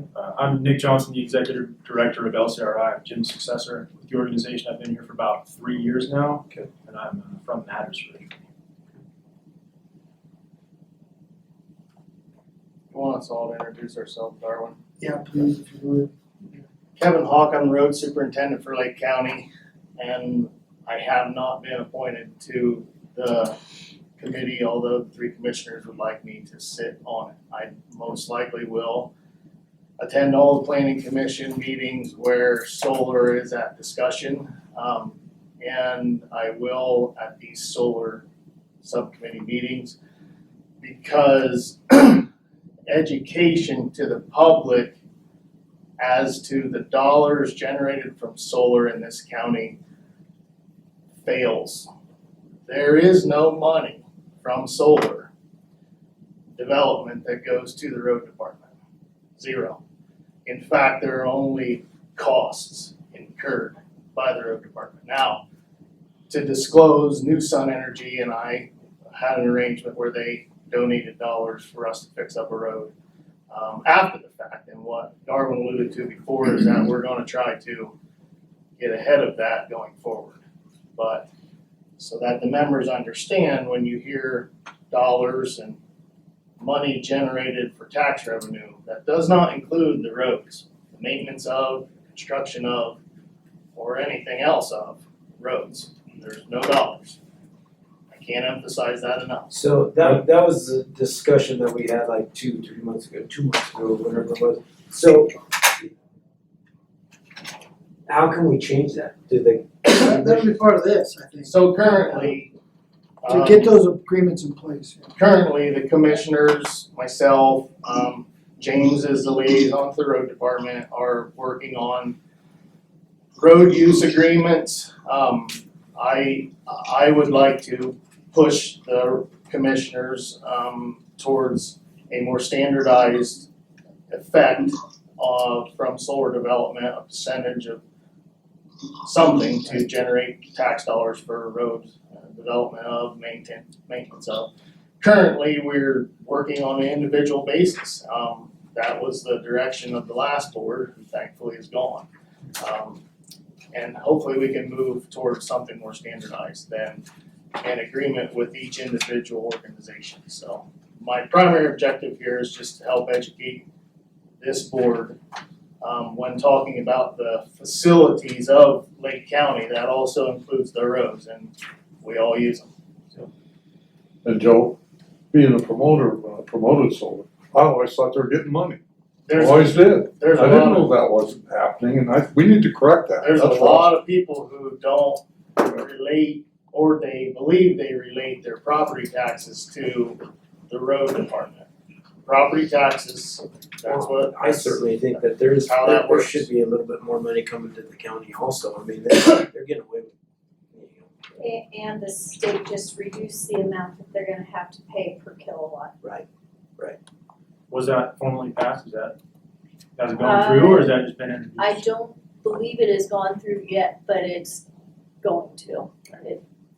Below the 7,000 megawatt. Yeah, there's discussion reducing that from 7,000 per megawatt down. It was even less than half. I think it's been maybe, discussed it somewhere in the middle, but that's an agreement that the Board of Commissioners make on the taxation. It doesn't have to be made. I mean, it's made to kind of give assurances onto how much taxation is gonna come in instead of a depreciated value over Depreciated time, in which, you might pay a lot up front, but then the county's getting less and less, and it's harder to, maintain a budget over time if you're getting less over time instead of, maybe. The way I understood it, $7,000 to the developers, a megawatt, was still a blessing over depreciation schedule. It was still less than what they would have been paying in property taxes if Taxes, you or yeah, I had the absolutely, same yeah. property. yes, that's why they adopted it. If any of you would like to read more about that, I actually spoke to Commissioner Williams for an article in our Ranch Farm and Timber Edition, and he outlined that pretty thoroughly. So it's a pretty extensive article. If you want to learn more about those details, it's pretty interesting. Darwin, Elaine had a comment on the roads. Go ahead, Lane, if I got you muted probably, or you muted yourself, I don't know which. Let me unmute. What was a while ago, so. Oh, sorry. I've unmuted you guys, so hopefully. There you go. Go ahead, Elaine. Hi, my name's Elaine Aldridge. I'm a renewable energy permitting lawyer. I also do other work on rural resource lands for agricultural producers, wineries, food processors. I'm a lawyer specializing on resource and policy issues for rural resource lands in Oregon. I'm also on the board for Sustainable Northwest, which looks at kind of finding the middle for solving natural resource environmental issues, taking into consideration communities and rural economic development. I've been working in Oregon for almost 15 years, and I'm from Oregon. I grew up in the Willamette Valley on a farm, and I was asked to participate on this committee. I've been involved in multiple state level rulemakings, local code amendment processes, and look forward to participating in this process. I work across the state, so have some examples from other jurisdictions that you could look at to address some of the issues that I think will be important for Lake County, including, just as was mentioned, some of the road use agreements, road reimbursement provisions, things like that. So I look forward to working with you guys. Thank you, Elaine.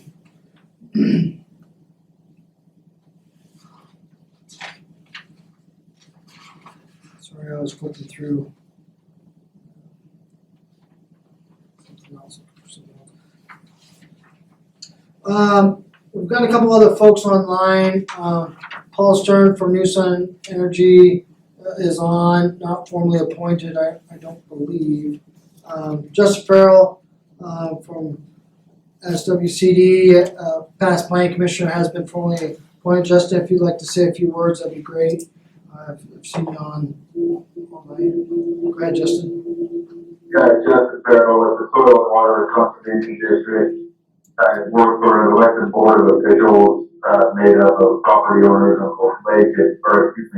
both North and South Lake County, and as well as personally a past commissioner of the planning commission. Excellent, thank you, Justin. It's great to have you with us. And John Jennings, you're still on and muted if you want to say anything, and Lori Hutchinson as well, either of you. Either one of you can jump in here. Oh, I probably need to unmute you. All right, for some reason, oh, here we go, there we go. Go ahead. Still can't hear you, dang it.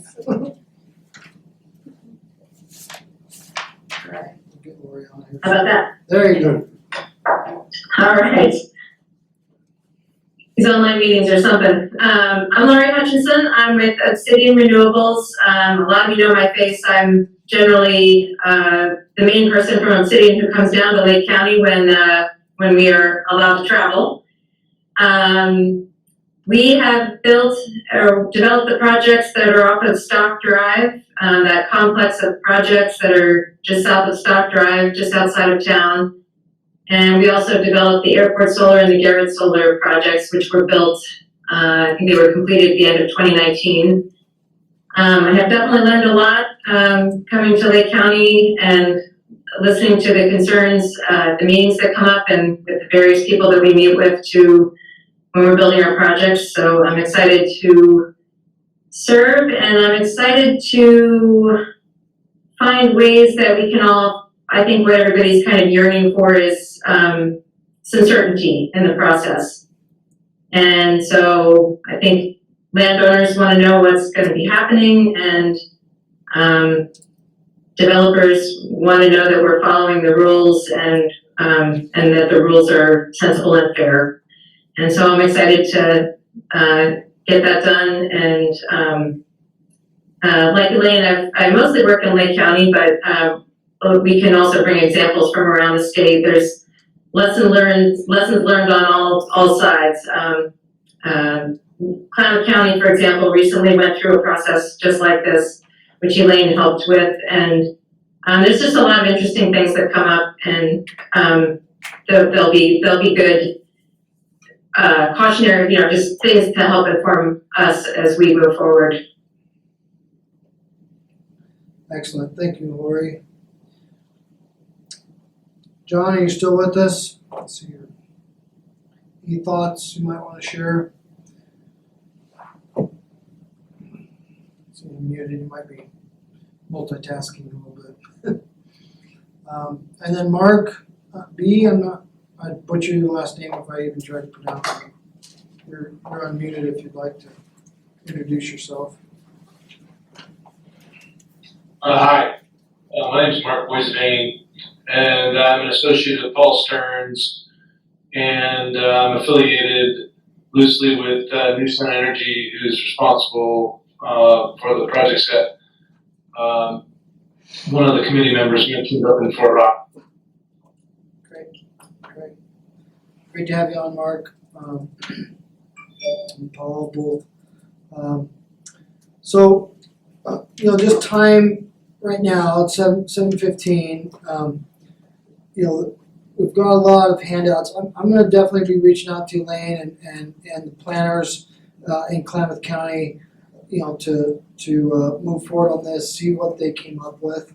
Again, not trying to reinvent the wheel, but to try to consolidate a list of points that we may all feel are necessary, that they may have felt were necessary and later adopted.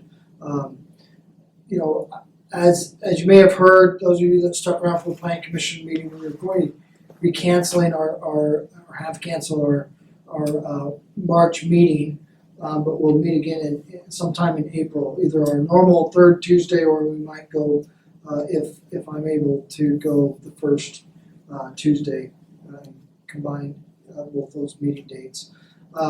In the meantime, I think there's a lot we can do on the side and try to, maybe create a wish list or at least a topics list of what we, those feel that we ought to be addressing. From Elaine and Lori, I'll look at some of the stuff that Klamath County and maybe some of the other counties around the state have adopted as new criteria outside of just the state criteria that's required of counties to apply from the sole rule found in Division 333, and as you've got as your handouts. Bonding has been a long time in our ordinance. It's something that we can require. It's something that historically we haven't, but moving forward, I know FSEC certainly requires it. State's going to require it. We certainly probably should get more information. I know New Sun at a hearing of which I think was June of 2019, and Obsidian was here as well. I don't recall who all was in the room, but we heard testimony then, as an example from landowner, I believe it was Andy Root. I don't think specifically said Andy Root of Harney County, but the project that was approved in Harney County and bonding came up, and he said the landowner was like, man, if they walk away, I'll be more than happy to make a killing off all this steel that's gonna be left. And, you know, there's probably a cost analysis that could be done to show how much that would be and what you know, and there's likely a good example, on a local level, but even on an FSEC level of what a bonding requirement would be on a large scale project or even on a smaller scale at a county level. We can try to reach out to others to find out what that would be. But retirement language has been included as a requirement in our ordinances that it needs to be cleaned up. Now, bonding gives that assurance, but if a landowner is agreeing to take on that burden after, you know, but there's agreements in place with the landowner and developer for bonding, so. You know, the lives of these projects are gonna outlive all of us, in the room, even myself included. Till the next big thing comes along. Yeah, until the next big thing comes along, certainly. So, any other topics that you guys want me to jot down as something I should be looking at now that maybe I haven't thought of prior, or specifically that you want to share with the group? I just wanna add, Darwin, especially because I know several of the people behind me have been at the commissioners' meetings. You guys may not have been, I know Jim was at a couple of them. Just so that we can kind of all be on the same page on this, one of the things that we talked about is what exactly, you know, in a very general way, this committee will be doing in updating the solar guidelines. We are talking about not solar for home use, actual commercial solar development, and by that I don't mean the, you know, nursery that might wanna put solar on, you know, top of their building to power their business, or the guy who wants to make his pivot solar. We're talking about, you know, truly something, a commercial development strictly for solar to, you know, sell energy.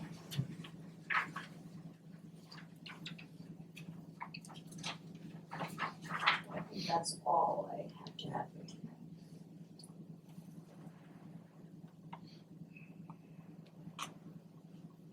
The language in Articles 2 and 3, which are A1 and A2 zones, is commercial utility facilities for the purpose of generating power for public use by sale.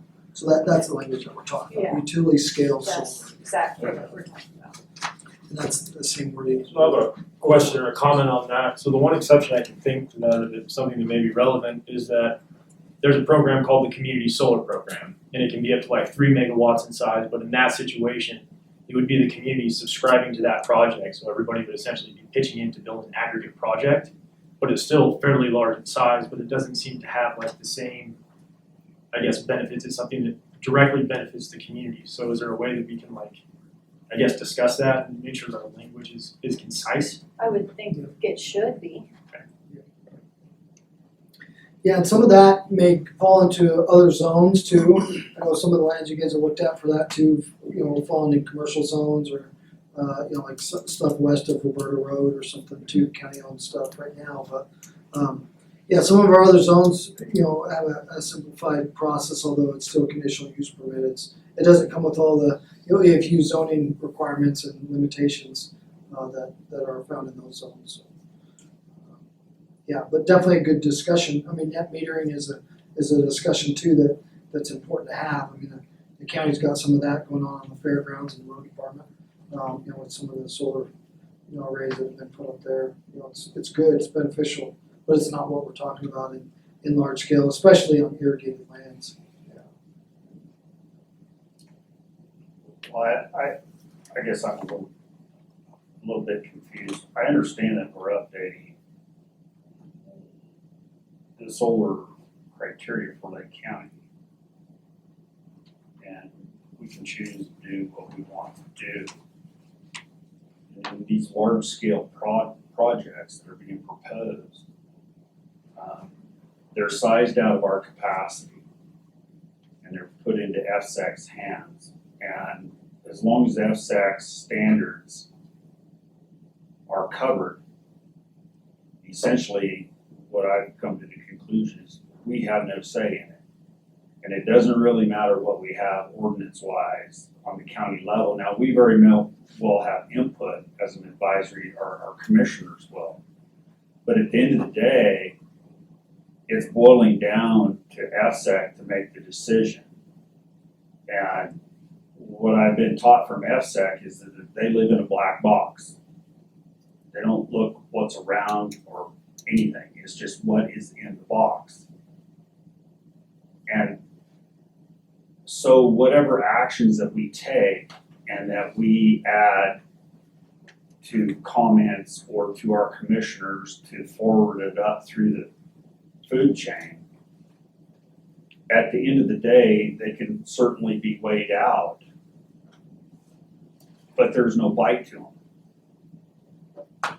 And so I guess I'm here mostly looking at how does this county mitigate from, I mean, I hate to use this term, but how does this county mitigate from a bad actor coming in and taking out the best ground that you guys have in agriculture? What are the stop gaps that the county can do?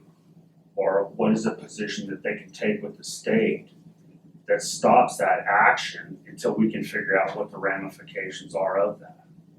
Right now, we can't stop it. It doesn't matter. And I'm not sure it's important to stop it, but I think it's important to have enough weight to where you can make the state look at it really hard.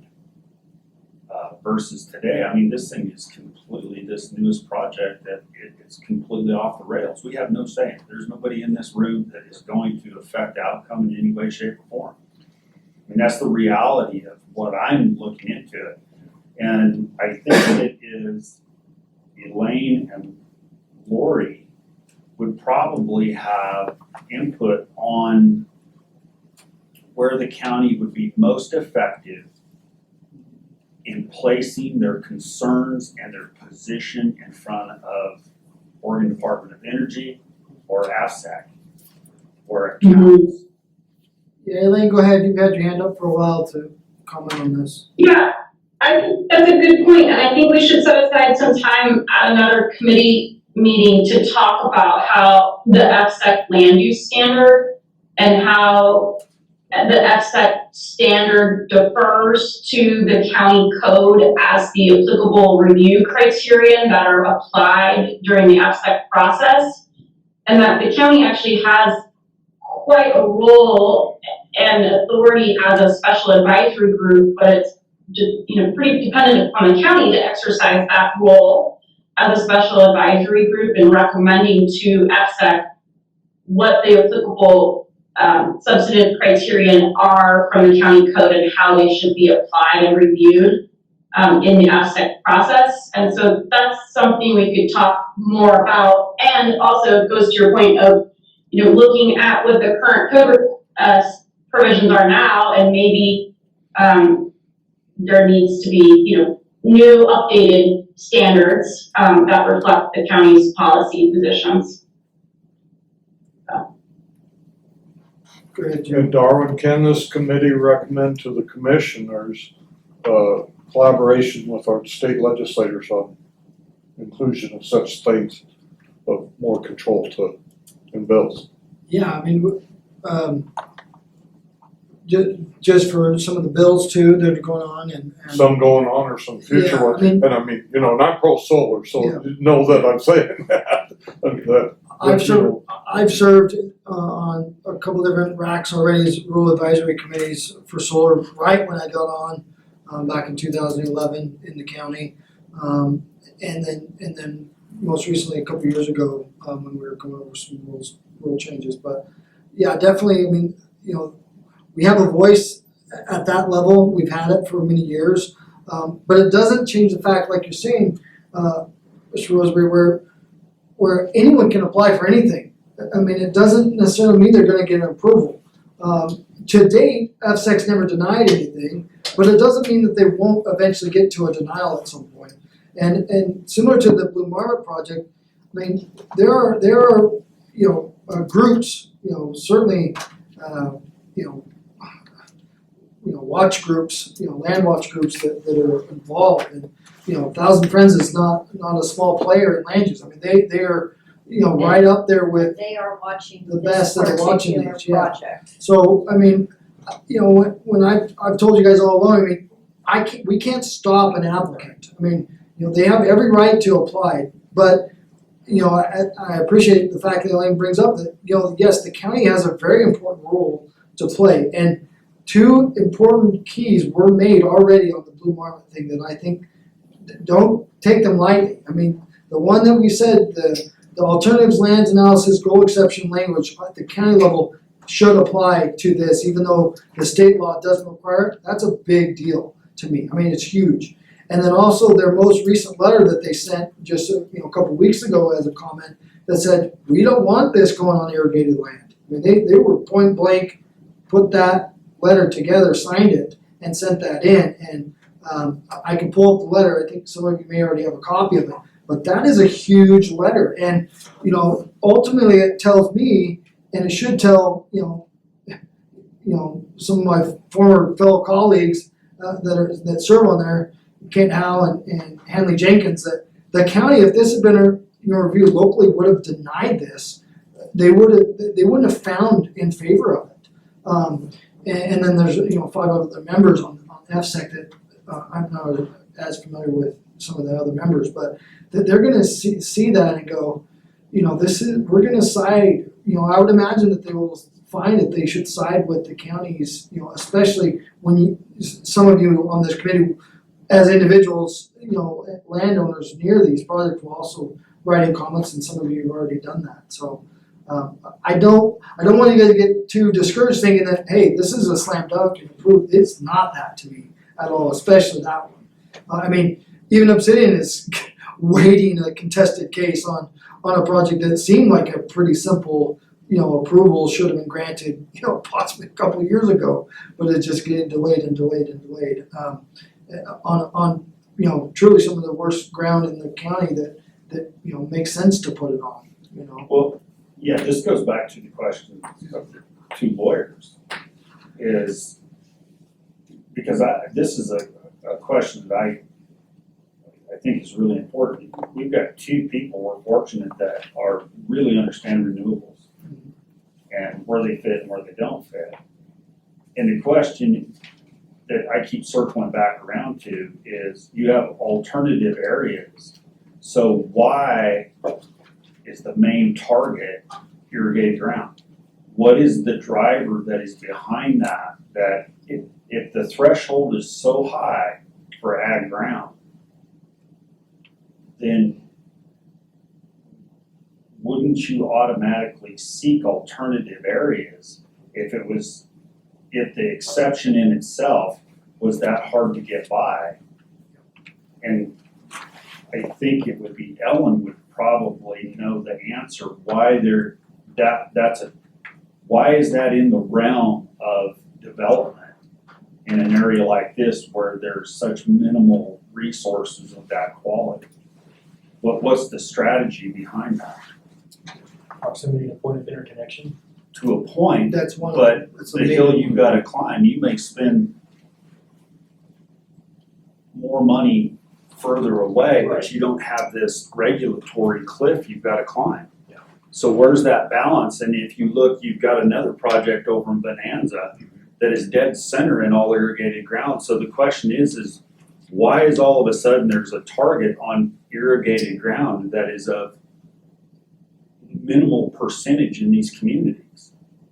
Is it because it's just so cheap to do, or interconnection, or is it the threshold isn't as difficult anymore as it used to be? Are the exceptions, are you able to get through the exceptions of goal 3 and whatnot? Those 2 would know.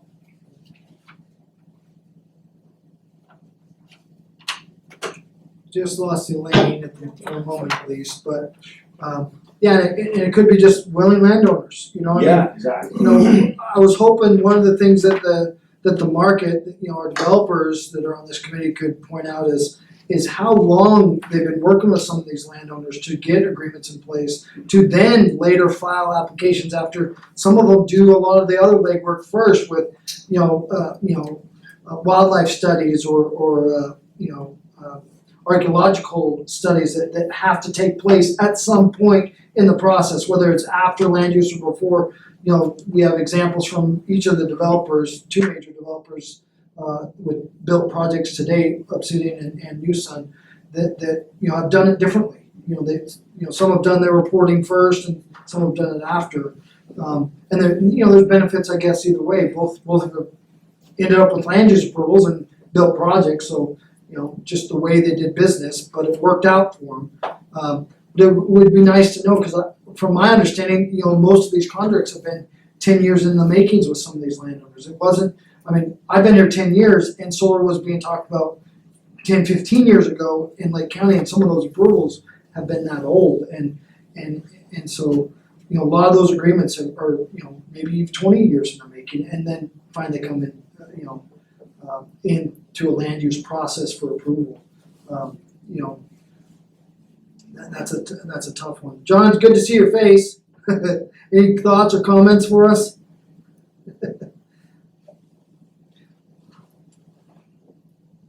I don't know if you can hear me well.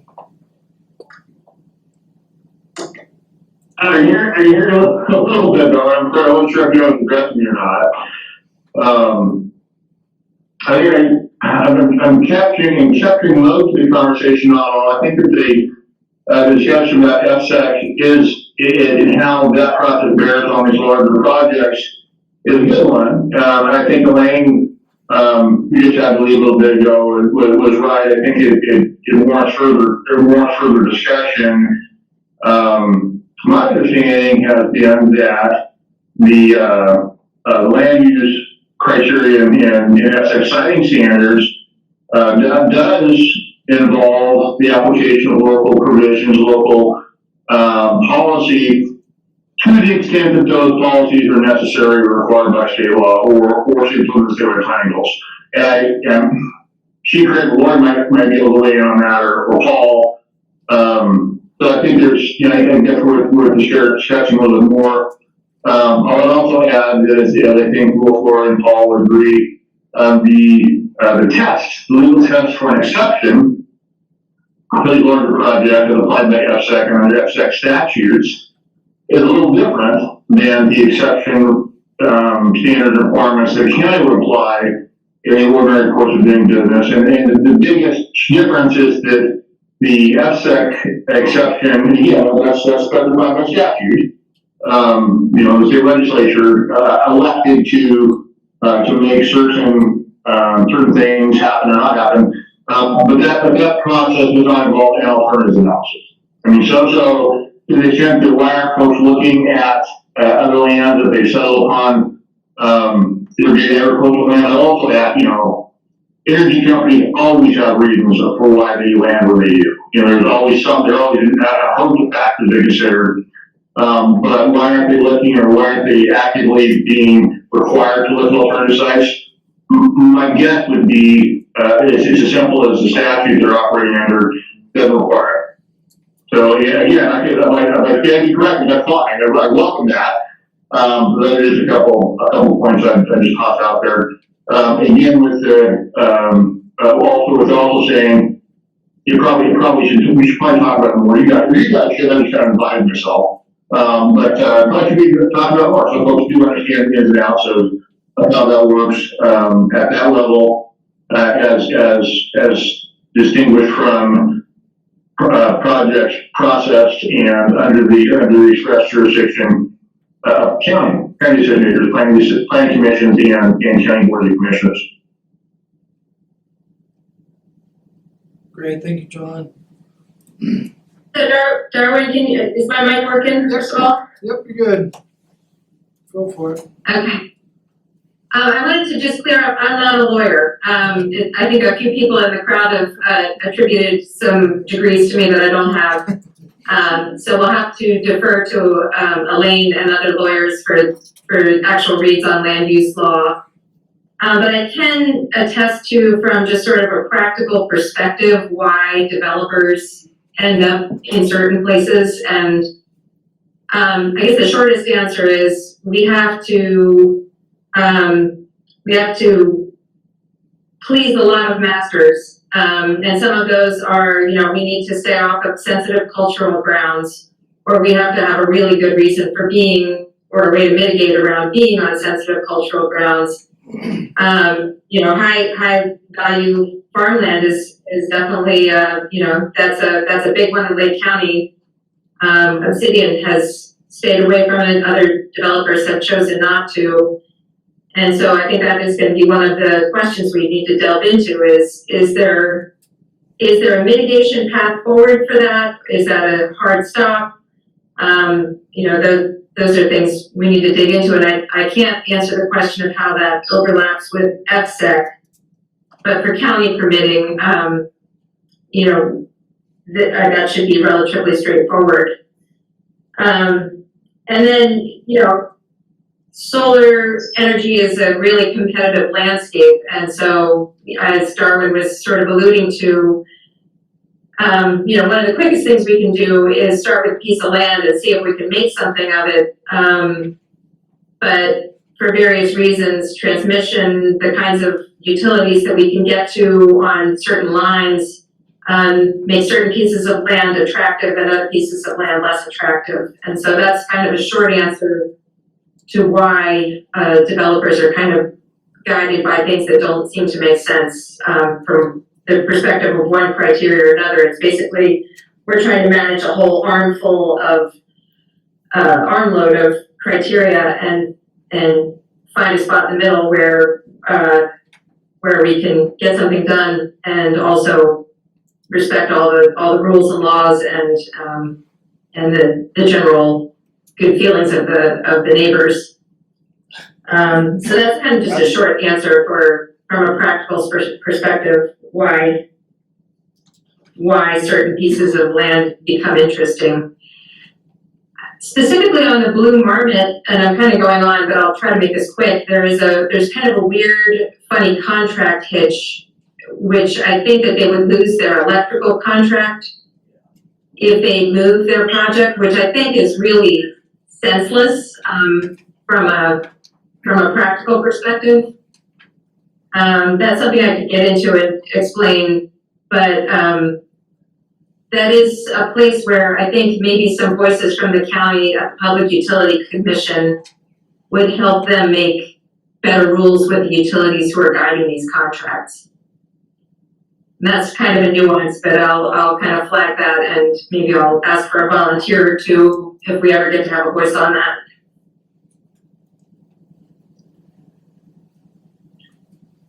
And I think that is true, Lori. I think also there was two, one a geothermal project and another project, I don't remember the specific one, that lost their, not because of transmission or others, but did not have a transmission contract. So they built and they lost out. They lost the dollars that they put into the project. So that is a driving criteria. Hope I said that right, Lori. You can correct me if I didn't. I don't know the details of that one, but I could look into it.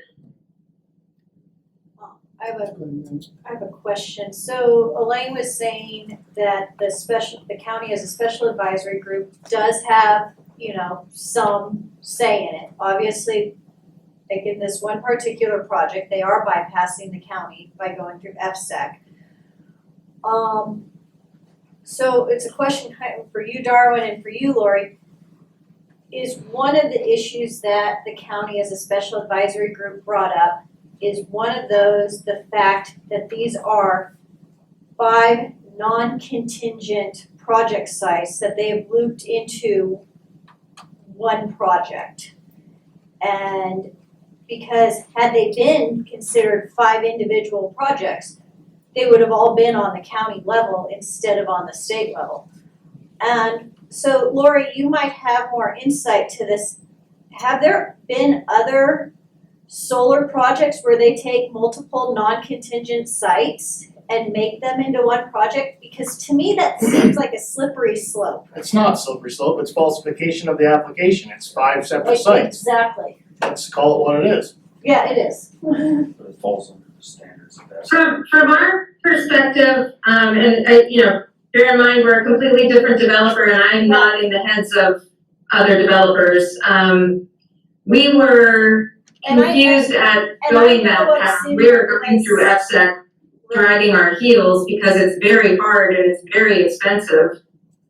And I know Um, Obsidian so we did hasn't not done that. Enter FSEC on our North Lake project without a lot of consideration. And we would have not done it if there were another way. We would rather have endless meetings in Lake County and try to figure out how to do this with Lake County. But, I can't explain why they would choose to do that, or how, I also think they would have had, I think at least 2 of the projects are not controversial, so they probably would have at least had 2 approvals by now and they would be building something. Probably. So, I'm sorry? I said probably, I agree with you on that. And I know Obsidian hasn't done this, where they've taken multiple sites. I just don't know if you know of other, projects that have been done like that by other companies. Are they interconnecting, Lori, on the same transmission line with all the different That properties? is their argument for making it one project. That's the argument they made, whether. Yeah, they are interconnecting where we basically, the airport solar project built a big substation which is a very nice place to interconnect for a solar project. And that's where the nuance of the solar contracting is kind of silly, is they applied with that point of interconnection. It shouldn't really matter exactly where the solar field, it shouldn't matter if it's 3 miles this way or 3 miles that way, if they're interconnecting, the power's attaching to the grid in the same place. So that's where I think, Sunday, if I can drag Jim Walsh into the Public Utility Commission to make them explain that, these contract nuances have real world consequences. Because now, I think Blue Marmot's just all in, they will lose their contracts if they move the projects. So, I don't know, that's getting far afield from your question, which is, are solar developers likely to go to FSEC to bypass the county? And I don't think so. There is one in your case that did. But we are just not behooved to go through FSEC, especially now that you can permit at the county for larger projects. There is no incentive to go through FSEC. It's very. So if I can, I'd follow up on Lori's comments and agree. I haven't seen, I have never seen, in this state or my research in other states, any sort of trend. I've never seen another project arrange itself like the Blue Marmot one did. I don't know why they did. They had the reason, I'm sure. Generally, the conversation is about the other way, right? Generally, the concerns expressed by, every party that advocates is that the solar project will conduct some sort of serial permitting exercise. So they permit a bunch of small projects individually, which really should have been viewed collectively as one. So it's, again, I haven't become familiar with this sort of arrangement. Everything that I've heard, aligns exactly what Roy said, which is that typically solar developers would prefer to stay at the local level as opposed to go to FSEC. And so those are my observations and my 2 cents worth.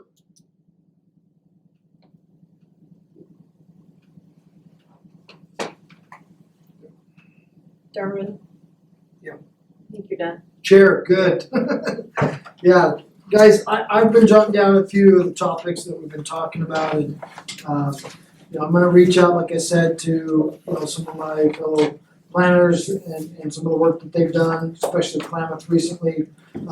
One of the notes that Elaine had pointed out, certainly for the road usage agreements would be examples from Wasco County and Crook County, so look at some of those. And man, I can't express to you enough how much I value and thankful for your guys' commitment to this group. You know, we all live here, we wanna continue to enjoy our community. I know when Shannon was here, he spoke over a month ago to the commissioners and, you know, he talked about, you know, are we near that breaking point of having too much solar? You know, we welcomed it at one point, or when will enough be enough? You know, to date, we have 900 acres of developed solar in the county, you know, with large projects, you know, on the horizon with not just, you know, Blue Marmot if they're approved, but, you know, with Obsidian, you know, hopeful approval up north, but also Archway project, which is south and east of, mainly east of Christmas Valley, really off on its own. Another one that should have minimal effects to landowners. Blue Marmot is a completely different, you know, beast, and you know, I think that you know, I'm hopeful that this committee can continue to work together to address these issues, and I wish I could say we could, you know, hammer this out in a couple days and we'd be ready to bring something to the planning commission, but there's a lot to look at, and you know, when we talk about, you know, we've only briefly touched on some of this, but we didn't talk even so much about the grid and the capacities and the transmission lines and what work it would be to undertake, you know, upgrading transmission lines.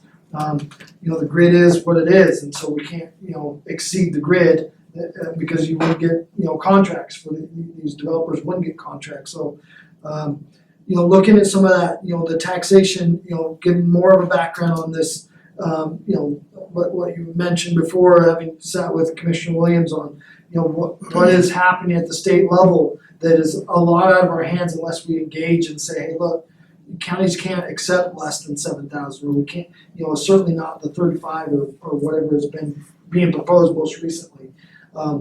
You know, I had mentioned that I saw in our ordinance, or sorry, in a recent approval that we had an example.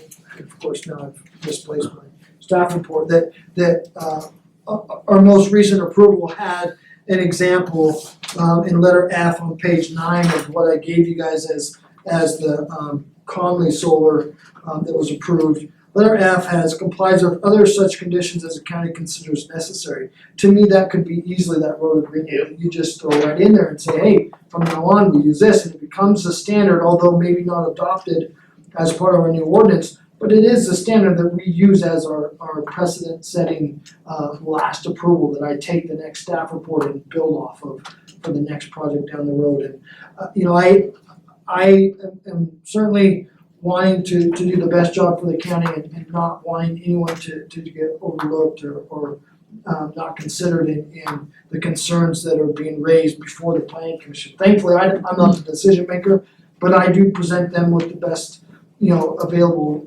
resources and information for staff reports, and as long as they're clear and objective, we can apply any standard that we feel is necessary for the benefit of the county in lowering you know, impacts, and cumulative impacts is something that we could talk about for hours. I mean, I sat in an energy conference in Prineville with John and Lori and others that, you know, a year and a half ago, and we talked about cumulative impacts, and it was a discussion topic that could go on and on. So I've got a few points. You know, if you want to send me your list of points that you want me to look at, I'll be more than happy to look at them. I've got in my inbox email, you know, a solar committee, and everything that we discuss is going into that file, and I will bring it up and we'll share it with the group. And you know, we've got an email chain with you guys on it, so I'll,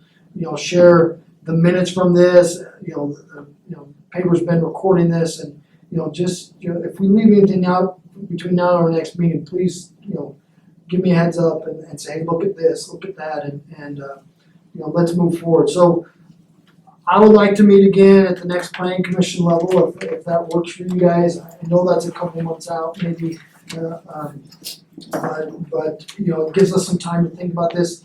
And again, my door is always open. You know, hit me up with an email and set up a time if you need to, but hopefully I'll be back in this, you know, 100% and feeling 100% soon, and we'll get you guys' concerns brought up. And appreciate the planning commission's time tonight, especially those on the phone and those that have to travel a great distance home. Please do so safely, and with that, let's close and, thank you guys all, especially for your time. We'll sign off now. Thank you guys. Thanks, Tori.